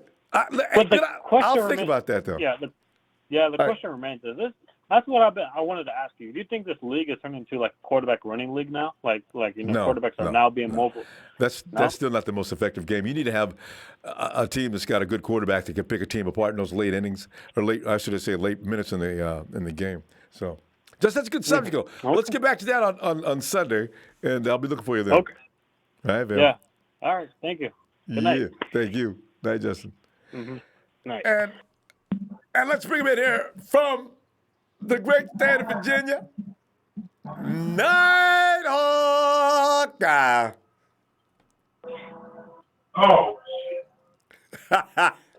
What could you have possibly been doing? What did he say? what's up, Ronbo?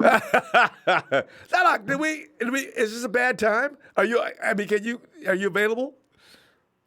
I'm here. All right. Nighthawk, tonight we're combing over the glorious days of the first 3 weeks. Even though we can't get any love, we give each other's love on this. People say we haven't played nobody, we have no business getting overjoyed about beating the 3 teams we've beaten. But people need to understand, Nighthawk, the NFL, ain't no promises, no matter who you're playing every week. So, Nighthawk, what are some of the things that you enjoyed about the 49ers in this first 3 weeks that, well, we can say that you take away from the first 3 weeks of football in 2019? What are you thinking? Well, like I said, I'm proud of you. Make people shut up. Yeah, they won't though, Nighthawk. Not completely. There's still people talking though. I mean, one game I like when they beat the crap. This one game I like when they beat the crap out of Tampa. Just sort of ran off with it in the second half. Same with the Bengals. I thought the Bengals would be harder to beat than the Bucks, but no, they were a little more easier. And what's that guy name said? We're gonna lose 3 games already. He's apologized. That's Adam Rank, NFL Network fantasy guy, who actually tells people each and every week who to pick up on their fantasy team. See that his credibility takes a hit. He should stay away from making predictions, because if Adam Rank told me on fantasy who I should pick up on my team for this week, Adam, thanks. I'll wait till the next guy comes in. Dude, you don't know what you're doing. I mean, really, what? God. So yeah. We're gonna find out. And I thought they were talking about the Rams is going to win the NFC. Yeah. Well, actually, they're not as bad as I thought they were going to be. I mean, the Rams, they did look fairly better than I thought, because they lost a lot of good players. Yeah, but they're bragging about they're going to win the division. Well, yeah, and the Hawks probably thought so. In fact, they said the Hawks were going to be the team to challenge the Rams in the NFC West. Yeah, all right. Yeah. Okay. So you know what? It's okay. They can keep on talking. I know. The more they talk, and the better. The more they talk, the point is going to be more power up. That's it. Give us more to talk about. We can hoop and holler and say, "Yeah, hey, what happened to your Rams?" I thought the Hawks were going to be the only team to challenge the Rams. You never thought about who was going to challenge us, did you? We won the West. I'm looking at, Seahawks played the same team that we played. So why are we playing the easy team? They still get all the love. And then they played against the Saints and got ran up out of their own house. So Russell Wilson had one of his best games of the season. He's having the best season he's had since he's been a Hawk. Oh? Because some teams can, I know Pittsburgh's 0-3, but they're not no sharp liver. No, that defensive line is scary. It really is. They're losing because they don't have an offense. That's how we beat Pittsburgh. Oh, we don't get no hands for beating Pittsburgh? They don't have any offense. But when that defense comes on the field, they got one of them, though. My God. Every team, some teams start 0-3. But they don't stay 0-3 forever. Yeah, that's true. We used to be that way. You know what? I'm telling you, we're gonna win 12 games. I'm ready to believe that. I got faith in it. I'm a little scared still because I need to see what we look like against the Rams. As soon as I see what we look like against the Rams, we win that Man, game. the Rams can kiss my ass. They might be doing that too. Now, like, after that game, if we run through Baker Mayfield and his fun bunch, and then go ahead and beat Jared Goff, scaring him to death, because that pass rush is going to be all over that. But we just got to do something with Aaron Donald. And it seems there's a science behind doing that too. But yes. No, but I think to make the people shut up, we got to beat the Rams twice, Seattle twice, and Cardinals twice. Yeah, the Hawks are going to have a rude awakening. That defense is not going to stop Kyle Shanahan. And as a matter of fact, I don't know that they're going to be able to get too much done against the 49ers defense. This is going to be an interesting game. We'll get a good measure, Nighthawk, as to just how good the Hawks are supposed to be. Nighthawk, they're living off a reputation, man. They used to be good. Okay, we all believe and understand that. But it's time to look at that 2019 Hawks, Nighthawk, And stop looking at us like we were 2013, 14, 15. I hope we beat the crap out of the Browns Monday. I know, right? Get ready to watch them this weekend, Nighthawk. I'm very curious about what they'll look like against the Ravens. They may be a team that just may be taking a nosedive for a while. Coaches go get fired. They go get all the players go be running around pointing the finger at each other in the locker room. It could be self-destruct time. If they lose tomorrow and we beat them, it's going to be some trouble in Cleveland. Whoa! Nighthawk, I'm going to go, man. Hey, let me see you Sunday, huh? Yeah, give me a shout out. And you know I will. A Niners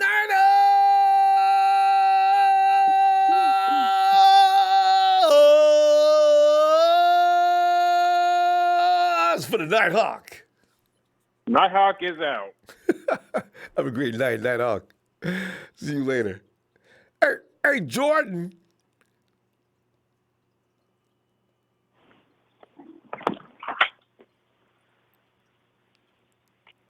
Jordan. Hello? Hey, Jordan, good evening. How you doing? How are you, Tom? I'm doing great. It's good to hear. Well, Jordan, we're just reminiscing the last 3 weeks, and we're trying to figure out what we've learned. Why has this team improved to the level they have, and pointing out some of those things, and looking forward to the future and what we can expect going forward. What do you think? Right now, looking good 3-0, bye week. Yeah. That's big improvement from last season. A whole lot. Hey, what would you attribute that to? I mean, what is the key factors so far? There's so many of them, Jordan. Why do the 49ers look like they do right now? Oh, I think the defense, that pass rush is scary. Every quarterback should be scared. Did you notice even when D Ford sat down? I didn't even know he was sitting down at one point during that game. He played 25 snaps. And from that point on, Ronnie Blair came in. I'm thinking, I don't know who else was on the edge, but the 49ers defense was keeping that pressure up. I think that's why Nick Bosa is ranked as the most busiest pass rusher in the league. Nick was keeping it going. He stepped it up a notch while D was sitting down, and Ronnie Blair took care of the rest.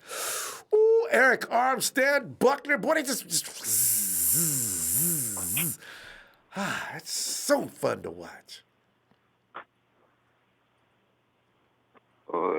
Yeah. And then also just the vibe of the team. It's just all coming together. Agreed. They all play as a team. They don't play for just each for one. They don't play for themselves. They play as a team. That's what's gonna really get the Niners in a good spot and to really get them far. Mm-hmm. Got our team leaders out there. Because, you can't play slow and take it easy when you got a guy like Quan Alexander out there. You don't want to get caught loafing while that dude's out there, man. He bark your brains out. Let's go! Also, quickly about the Browns, when we play them, yeah, their secondary, we're gonna have to take advantage of because right now Denzel Ward and Greedy Williams are both injured. Oh. No, I didn't know that. And both of them didn't play against the Rams. And you know, if they don't have, next week, if you don't have first line secondary, Kyle Shanahan, Debo and Jalen and Dante seems like he's ready to play. This could be a bloodbath. I didn't know Greedy and Denzel were out. Whoa. I like that. I like that. Injured with the hamstrings. Oh, the famous hamstring issues, huh? All right. Yep. And then... Yeah, it's too bad, though. It'll be interesting against the Ravens. That'll be interesting. No, they'll be killed. I didn't know those guys were out. They will be killed. They will be killed in this game. Oh, they're going to have to deal with Hollywood Brown. That's what I'm saying. He gets open, it's... Ooh. Oh, God. Oh, and then they got to deal with the Ravens' defense. Now, if they're not going to score any points, and they don't have anybody in the secondary, wow, that's going to get ugly. Oh, man. The only problem we'll probably have against the Browns, that game will probably be Myles Garrett. He's just he's a fiend. Do his thing. He's been doing. He had 6 sacks already in 3 games. Just doing his thing. That's the only problem. He's had a lot of flags, so he gets a little out of control. So, you know, as long as he doesn't hurt Jimmy, I don't want him hurting none of our receivers. Yeah, I don't want him hurting anybody on our team. That's the only thing. Because he's not out there just tackling. He's out there to cripple people, man. I had Miles doing that, man. I said, you know what? I really, some of the things, you don't have to fling a man out of bounds 50 yards. What are you doing, man? It's the kind of thing that you can know he's a little overhyped. I mean, just calm down. And we know you good. Just do your job. You ain't got to be stupid. These are people's lives you're talking about. That's all right. 15 yards, as long as people get up from it, you know. Get ready. They need to be ready. When Myles Garrett comes in, you know, drop an elbow in his face or something. You know, just don't let him get a good shot off on you. God. Anyway. Jordan, anything else you want to add? All right, Jordan. Appreciate you calling. So hoping for Jalen Hurts to do good against the Browns. I want him to really show what he is. I wanted to do good so bad. Looking forward to seeing what he looks like, because he was looking good before he left. Oh. All right, fam. I'm going to see you Sunday if you get some time. All right? All right. All right, Jordan. Thank you, Ronbo. Thank you, Jordan. See ya. Night. And let's check out Vince. Hey, Vince. Can you smell what the Niner Empire is cooking? Vince, it sounds like you're cooking. Vince, are you standing in the wind? You got your window down in your car? What is that noise? No, I'm at work. Oh, okay. I stepped out of the building real quick. Oh, okay. You said, did you step? Hey, Patriots and Rams fans, what's your guys' record? It don't matter what your record is. They call themselves 3-0. Hey, Vince, there could be but a few of us left in about another week or so. Hey, after this weekend, ain't gonna be but a handful of 3-0 teams, or 4-0. Yeah, because you got the Bills and Patriots are going after each other. Hey, cause I got a Patriots fan. One of my coworkers is a Patriots fan, and he's just talking major. He's just talking major boo-boo. So I'm like, all right, well let's bet. You know, let's bet, run it. What do you say? Like, well, let's run it on the. He wants to bet a 12-pack of some beer. That's a friendly bet. Hey, yeah, it's right. No, nothing major. Nothing. That's nothing Frankie major. Gore. They got Frank Gore is why Buffalo's doing so well. We can definitely support Buffalo in this game, you know. And also, how long has your friend been a Patriot fan? I think this year they barely won. I was like, you're a bandwagon fan. I was like, you're one of those fans that just likes whoever won the Super Bowl. I hate that. You know what? I pray that Buffalo wins. Man, come on, man. I hate that. I swear. Goddamn, this guy just brags about how they're the greatest and dynasty. I was like, dude, need to calm down. I was like, you weren't a Patriots fan when they had Bledsoe. All right. Does he wear a Patriot cap? Yup, he wears a Patriots cap. He got any jerseys? And he's got yeah, he came through with the jersey with the Gronk jersey. I'm like, this guy, man. I hope you get it dirty because we work in a welding shop, you know. So like, he got all pissed off because one shift he came in and his sticker, he had a big old Patriot sticker on his welding hood. Someone yanked it off. He was mad. Hey, who took that? You guys should have, bro. I mean, Vince, you should have went out and got you see that on there. Go get that 49er sticker, yank it off when he's not watching, and then seal that lovely red and gold sticker on there. So when he comes back, he'd really get mad.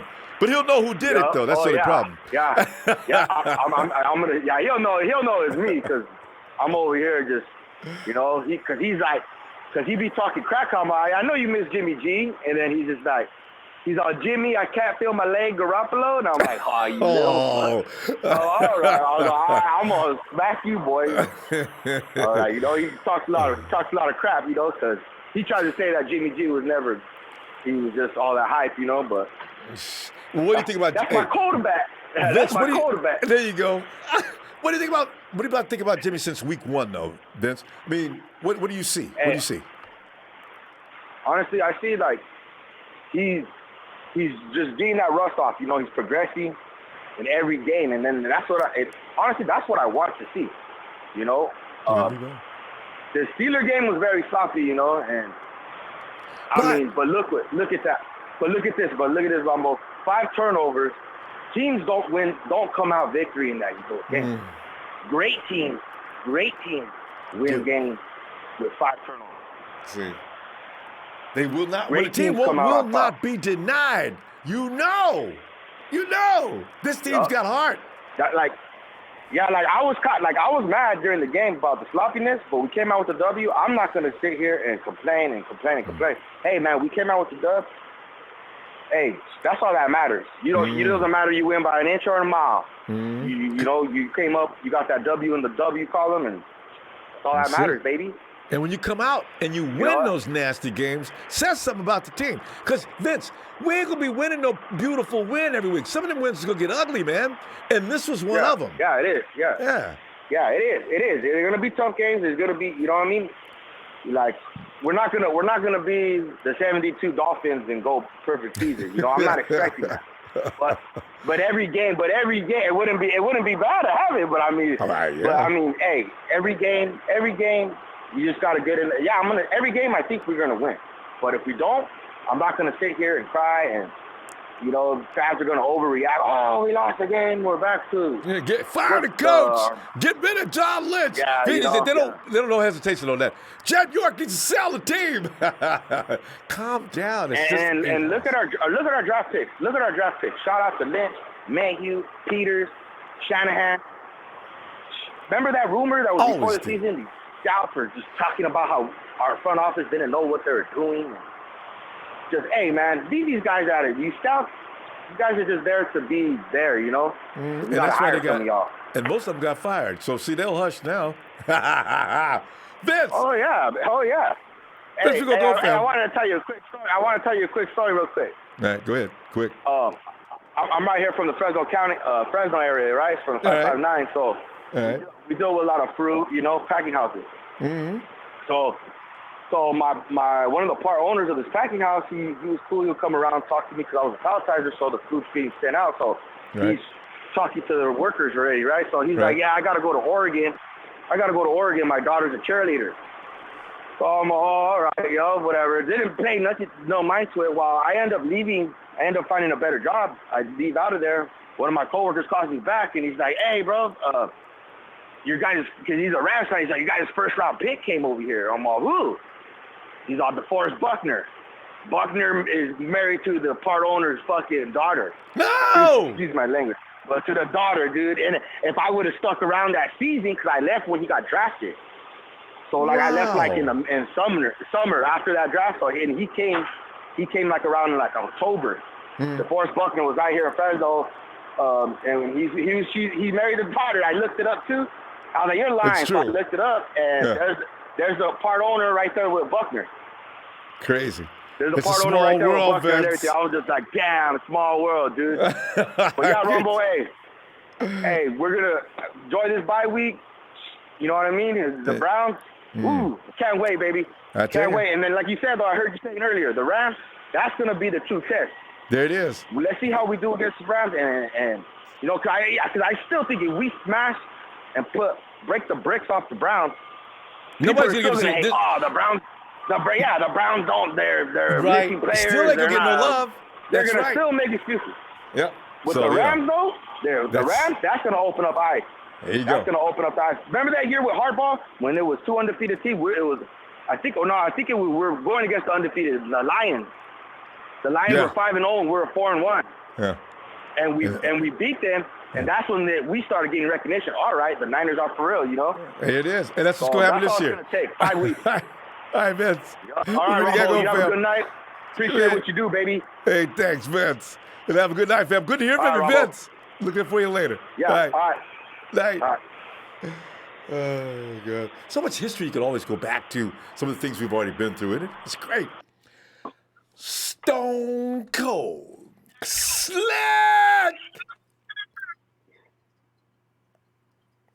I was waiting for that glass to break. Slick. And I doing it. Finally. Hold up. Wait a minute. Ronbo. Yeah. Put some red and gold up in. I got it all over the place now. As I was waiting for somebody to come in. If it wasn't going to be Trez, I'll take Slick. Slick's got it.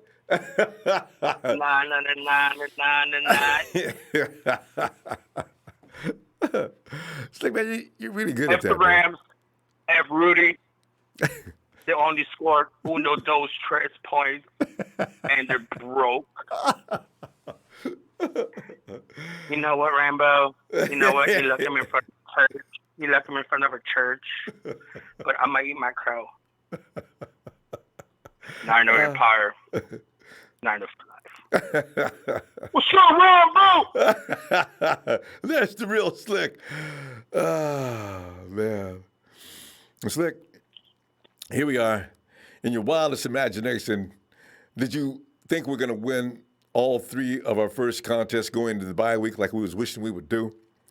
Man, it's just all laid out for us, Slick.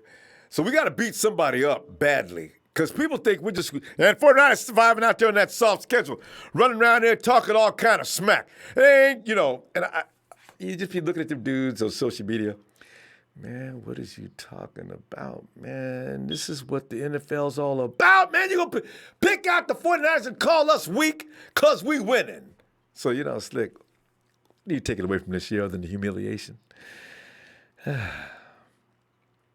know what? I did expect to be 3-0 for sure. Right. I know it wasn't going to be easy, but as long as we had Jimmy G and most of our team healthy, then you know what, every game is winnable. You know. Yeah.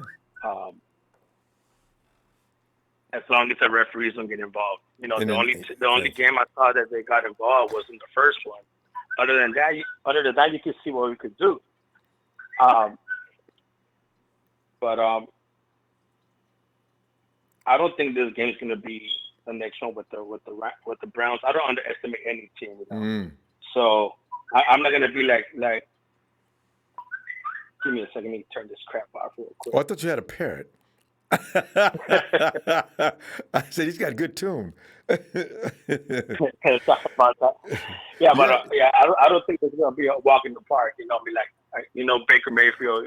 Nah, he ain't no chump. So they're never a walk in the park. Kind of stupid. Like he lost the Sunday night football game, and he thought he could win that game. So he's gonna try to make a statement on prime time. You know, so I mean. If everything goes well and the referees get involved, I mean, yeah, we could definitely win that game. But Rex Ryan probably fired him up. I don't want to hear that. I don't like hearing all these Niner faithful talking about 15-1 and all this shit. You know, excuse my French, we're a bucket of fun. The thing is that we've been doing that for the last 2 or 3 years, and then we end up feeling stupid, you know. I mean, I'm a diehard Niner fan, and I'm loving everything I'm seeing so far. You know, so as we keep getting confident, we keep getting better, stronger. Yep. You know, we keep getting closer, and like we're getting back to that dynasty level that we were accustomed to. You know, Yes. we're getting back to where we belong. Yeah. You know, like we got really close with Harbaugh. We should have won the Super Bowl. You know, but you know, it is what it is. So yeah. You know what? One game at a time. One game at a time. But what I really, I mean, I don't want to overlook no games whatsoever. One game at a time. Let's play hard. You know, just win every game. But I would really would love to see us make a statement versus the Rams. I'm gonna go to that game too. So, Slick, we got to talk. We got to talk for that game now. I got to get to the halftime. Boy, Slick, especially don't let us be up and LA fans walk. Slick, did you go to the last game we had in LA? I mean, at the Coliseum. Yeah, I went to the last one where Kittle broke that record. And I was at that game, but man, I wasn't even inside yet, and they were like 14-0. I'm like, oh shoot, you know. Like, I was but how many red jerseys? How much red and gold was on? I understand the red and gold was flooding.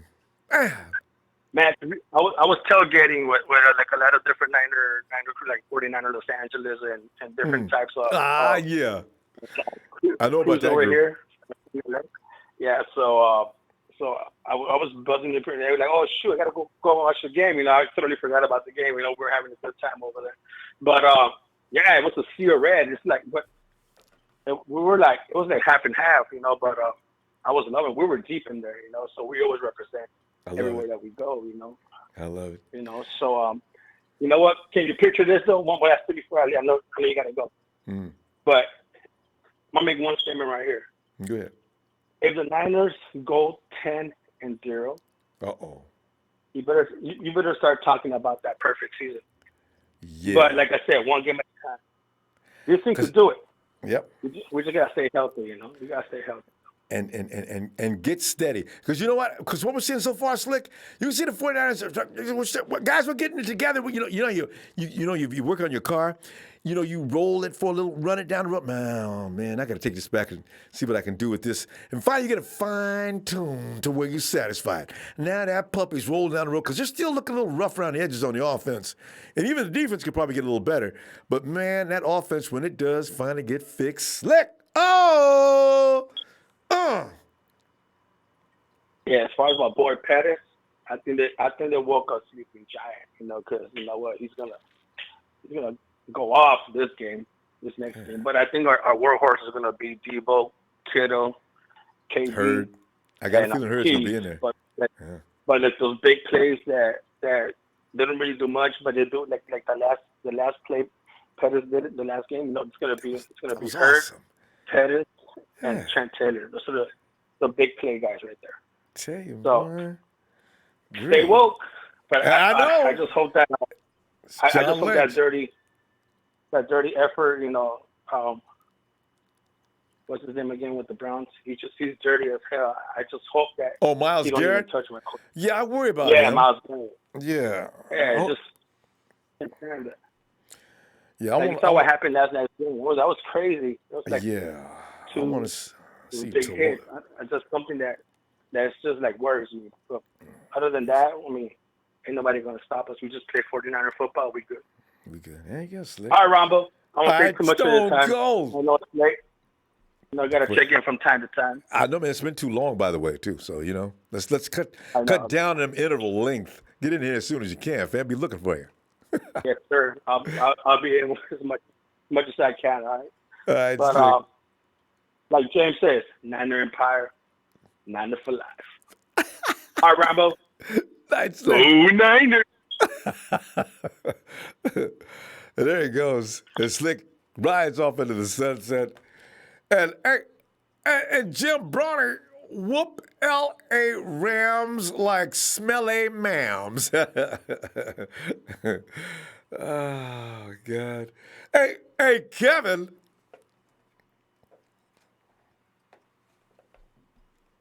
Kevin or something, man. Hey, I got a lot to talk about. I got a lot on my mind, man. I went to Denver to that Niner game, dude. I feel like I feel like I've been on a good journey so far. Like I didn't even expect this, man. I'm like, wow. I wake up. I'm falling asleep. I wake up at like 2 or 3 o'clock on a Sunday. I turn on my phone. I see the Niners up by some points against the Tampa Bay, and then I do it the same. It's just like, hey, man, I've seen. Let's see. Oh, I've got so much to talk about. I gotta start here. Yeah. Hey, Jimmy G's been playing good. He's been playing all right. He's been doing a lot better than last year from what I've seen, and I hope he keeps it up. And he's not leading the NFL, but he's like a top 20 quarterback right now. He's like number top 13 15 or something like that. Mm-hmm. Yeah. And the turnovers suck, but they happen, and sometimes it just happens. I mean, we were about to score a couple times in the red zone against the Pittsburgh game. I was just watching my phone, and I would see the Niners go to the red zone, and then the turnover on my phone, and then I'm like, wow, they're about to score. And then I wasn't really that was a good test. I liked it. They kept fighting, and they kept. I knew they would keep it close because they just held their quarterback and running back to under. They were both around 50 yards in the first half. It was until the second half to where they kind of let them get a couple, but they were doing good in the first half. The turnovers, sucked. We would have had a little bit more points, I believe, if they would have held on to the ball in those red zone situations. Those were at least 3 points. And Robbie Gould would have kicked at least. Yes, if nothing else, we lost 9 points. And then after the game, you could just sit back and look at it like, hey, we could have had more points. But regardless, it was a close game, and they did what I expected them to do. They had to come down and make the last play, and I was kind of feeling a little bit sorry for Barrett, but I mean, he just hasn't played in so long. I mean, when's the last time he played? He's got to get back in there. 2017. How tall is he, by the way? Is he 5? Or like around what? 10, 6'2", maybe 5'1"? something like that. Yeah. 5'10". Yeah. So I don't know if he wants to get back in the slot position. We need to play him more, I think, and then hopefully he can not get injured. We gotta test. I think they gotta really test his knee out and see if he can. I mean, Kyle says he I can't. think he needs to get back on the mix. Yeah, Kyle says he's not a slot. Maybe cover. not put him in the slot. Yeah, maybe put him on the outside like Sherman, and maybe Sherman can play his slot sometimes or whatever. I feel like Sherman can switch. You don't want Sherman a little slot. bit. I The feel like quick guys will get him. I feel like he could switch Sherman for some reason a little bit. Maybe not a lot, but I mean, There's better guys to put in the slot though. Sherman is his forte. What about Williams? Williams? Yeah, Williams inside. Williams. Jimmy Ward plays the slot. Could he play the? DJ Reed can play the slot. DJ Reed can play both outside and inside because he's got the right kind of size. So yeah. Yeah, and we keep the safety help, but they keep the safety help up. They'll be up. I think it'll be nice. The safety's got to keep it up. But the pass rush is doing Buckner, Armstead, all of them got sacks this year right now. All of them got their sacks. That's true. If they just keep it up, Baker Mayfield has missed 30 of his passes, and he's got more interceptions than touchdowns. We just keep a is that hell of a right? pass rush on him. I didn't know about That's that right. stat. I looked up the stats. I always look up the stats. I don't really care for the stats, but sometimes the stats tell That one the story. stands out though. More INTs and touchdowns. That's really what a quarterback. That's bad, and that's why Rex Ryan said that Baker Mayfield was overrated like hell, of which Baker didn't accept too well, but still, his stats. The Niners are second in defense right now for most turnovers, and they're just playing. They're the second defense in the league right now. So 4 overall. they have to. They're up there right now. They got a lot. They got more turnovers. At week 1, they had more turnovers than anybody. So and more than we had last year. Try, I know. Maybe not every game. I'm not expecting every game to be a blowout. I didn't expect them to blow out Cincinnati or anything. It's just they played really good and they played to win. So Cincinnati could have lost. The Giants were 0-2 and they come back and beat Tampa Bay. And Tampa Bay won a game at least. Yeah. But thank God. Anything can happen. It is a true story. But as long as they keep that pass rush up, just because your quarterback's throwing all these, and that's the thing, Aaron Donald with the Rams and all them, they had a pass rush. Where was it in the Super Bowl? It has to be. I know there's a lot of things to ask serious. about that Super Bowl. Because, I didn't see it. I didn't see them getting after Tom Brady. I didn't see. That's because they weren't supposed. See it, and then, they weren't supposed to be there in the first but place. all year long they did that. Yeah. So. But we have so many passers. I don't believe if our defensive line, especially all of our first round picks, can get to their potential, I don't think anybody's close to our talent right now on defense. I our agree. offense is looking pretty good. We have a Pro Bowl fullback. We got a Pro Bowl lineman. We got I don't know, a tight end. We got some pretty good receivers. We got three different running backs. They're a young team that's going to grow. That team's got about a 4 or 5 year window. I mean a high window. I'm open all the way. Right. So, we got to go though. And with Ramsey, with Ramsey, it would be nice with him, but he would have. Well, we gotta also look into the future because we're doing good right now with our. And plus, we can't afford him. Otherwise, you're gonna have to give up some of the guys. It would be nice, and bring him along. Yeah. And also with Staley, I just got one more thing about Staley. I hope he recovers. He's a strong dude. I mean, I know he's going to come back, but I just got to say this one thing. If the Niners could do good without him right now, then you're looking pretty good when he comes back, Oh, God, yes. It just goes to show that school's better than people think. Yeah. Right. And everything. But then what are people going to say? Oh, you didn't have Staley, but you still won. That's what they're going to say. And they should say things like that, too. They say we were playing weak teams. Well, look at all this situation as well. I feel like the last few years, I mean, when have they ever talked good about our quarterback on ESPN and all that? Ever. It's just like, wow. And Stephen A. Smith probably already approved praising that New York Giant quarterback. Who the fuck is he? Who freak is he? It's like, whatever. It's like, I don't want to hear it. Our quarterback has came back after he's done a turnover. He's thrown some touchdowns. He's moving the ball down the field. He moved the ball down the field against Pittsburgh the whole game, I feel like. All right, Kevin. Good observation. Shout out to Ronbo Sports. All right. Look for Drop a like and subscribe. Thanks, man. Yeah. Thanks, man. Have a good one. You too. Yeah, Night, Kevin. You too. Bye. Bye. And Jabroni comes back with 14-2 with Jimmy GQ. That was easy to say, too. Daniel Smolinski, he says, hey, I love your parody on Trent Baalke. What would his reaction be on our Niners being 3-0 right now? I'm not going to take a lot of credit for this, as we methodically built this team.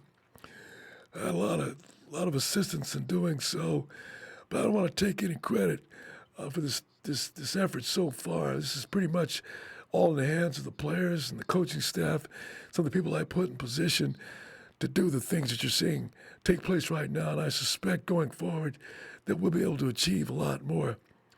Now, I know you've been on me, and you thought I'd say something about that. I haven't appreciated it. But can you get off my ass now and give me a few props? No, Trent. And you know what?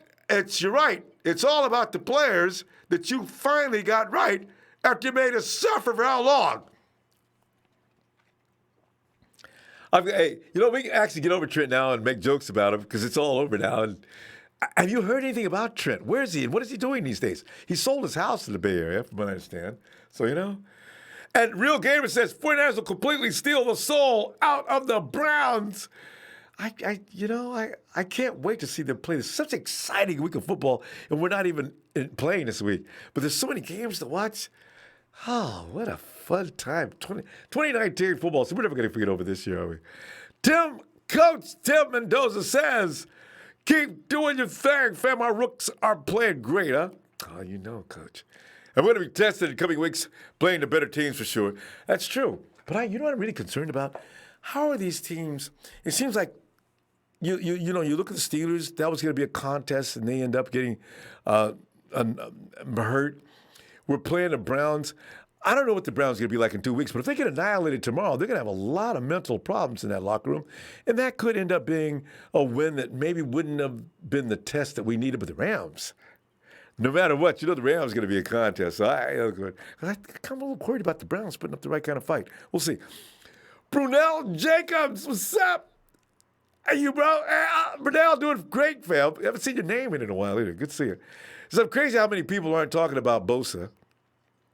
They will soon, though. As they say, we haven't played anybody according to most people. Guy has 17 quarterback pressures as a rookie, and his ankle's hurting. Wait till he feels better. Those pressures are going to stop being pressures. They're going to start taking to bag them and tag them. Imagine if he finished through those 17 pressures. That's what I'm talking about. Chad Garrison says, we waited months. I always forget that song. I don't have to yell, do I? Chad Garrison says, we waited months for the season to start, but waiting 2 weeks for the next game is probably harder. True. He says, I'm so pumped for what's next, 3-0. Never felt so good. 2-1 would have been happy. I agree.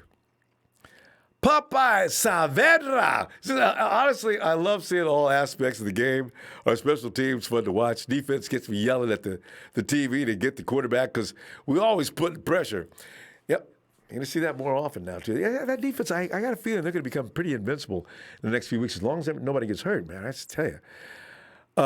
Travis Anderson, 107.6. 409ers. Yeah, we can make that prediction. And Sloop John H. Can't wait till Monday Night Football. Browns, I know, right? This is the most exciting week for football that I can remember that we weren't involved. You know, I mean, we're sitting back and enjoying these things and watching people tear each other up while we just sit back and wait for our turn. God, I love this. Fam, I'll go ahead and cruise on into the night. Please, I appreciate you coming by tonight. You know I always love to see you. Hit that like, fam. Look forward to seeing you Sunday. Tell you, you know what? I got an idea. I'm going to just monitor some games while we're talking about whatever, and we can just react to that, too, at the same time. It should be fun. But we still got to talk 49ers football because these teams, we want to see what they're doing, but they can't dominate us. This is not the playoffs. We're still involved. When I do it at the end of the season, it's because we're not involved. But we're involved right now. So we'll watch whoever's playing and laugh and joke. Niners!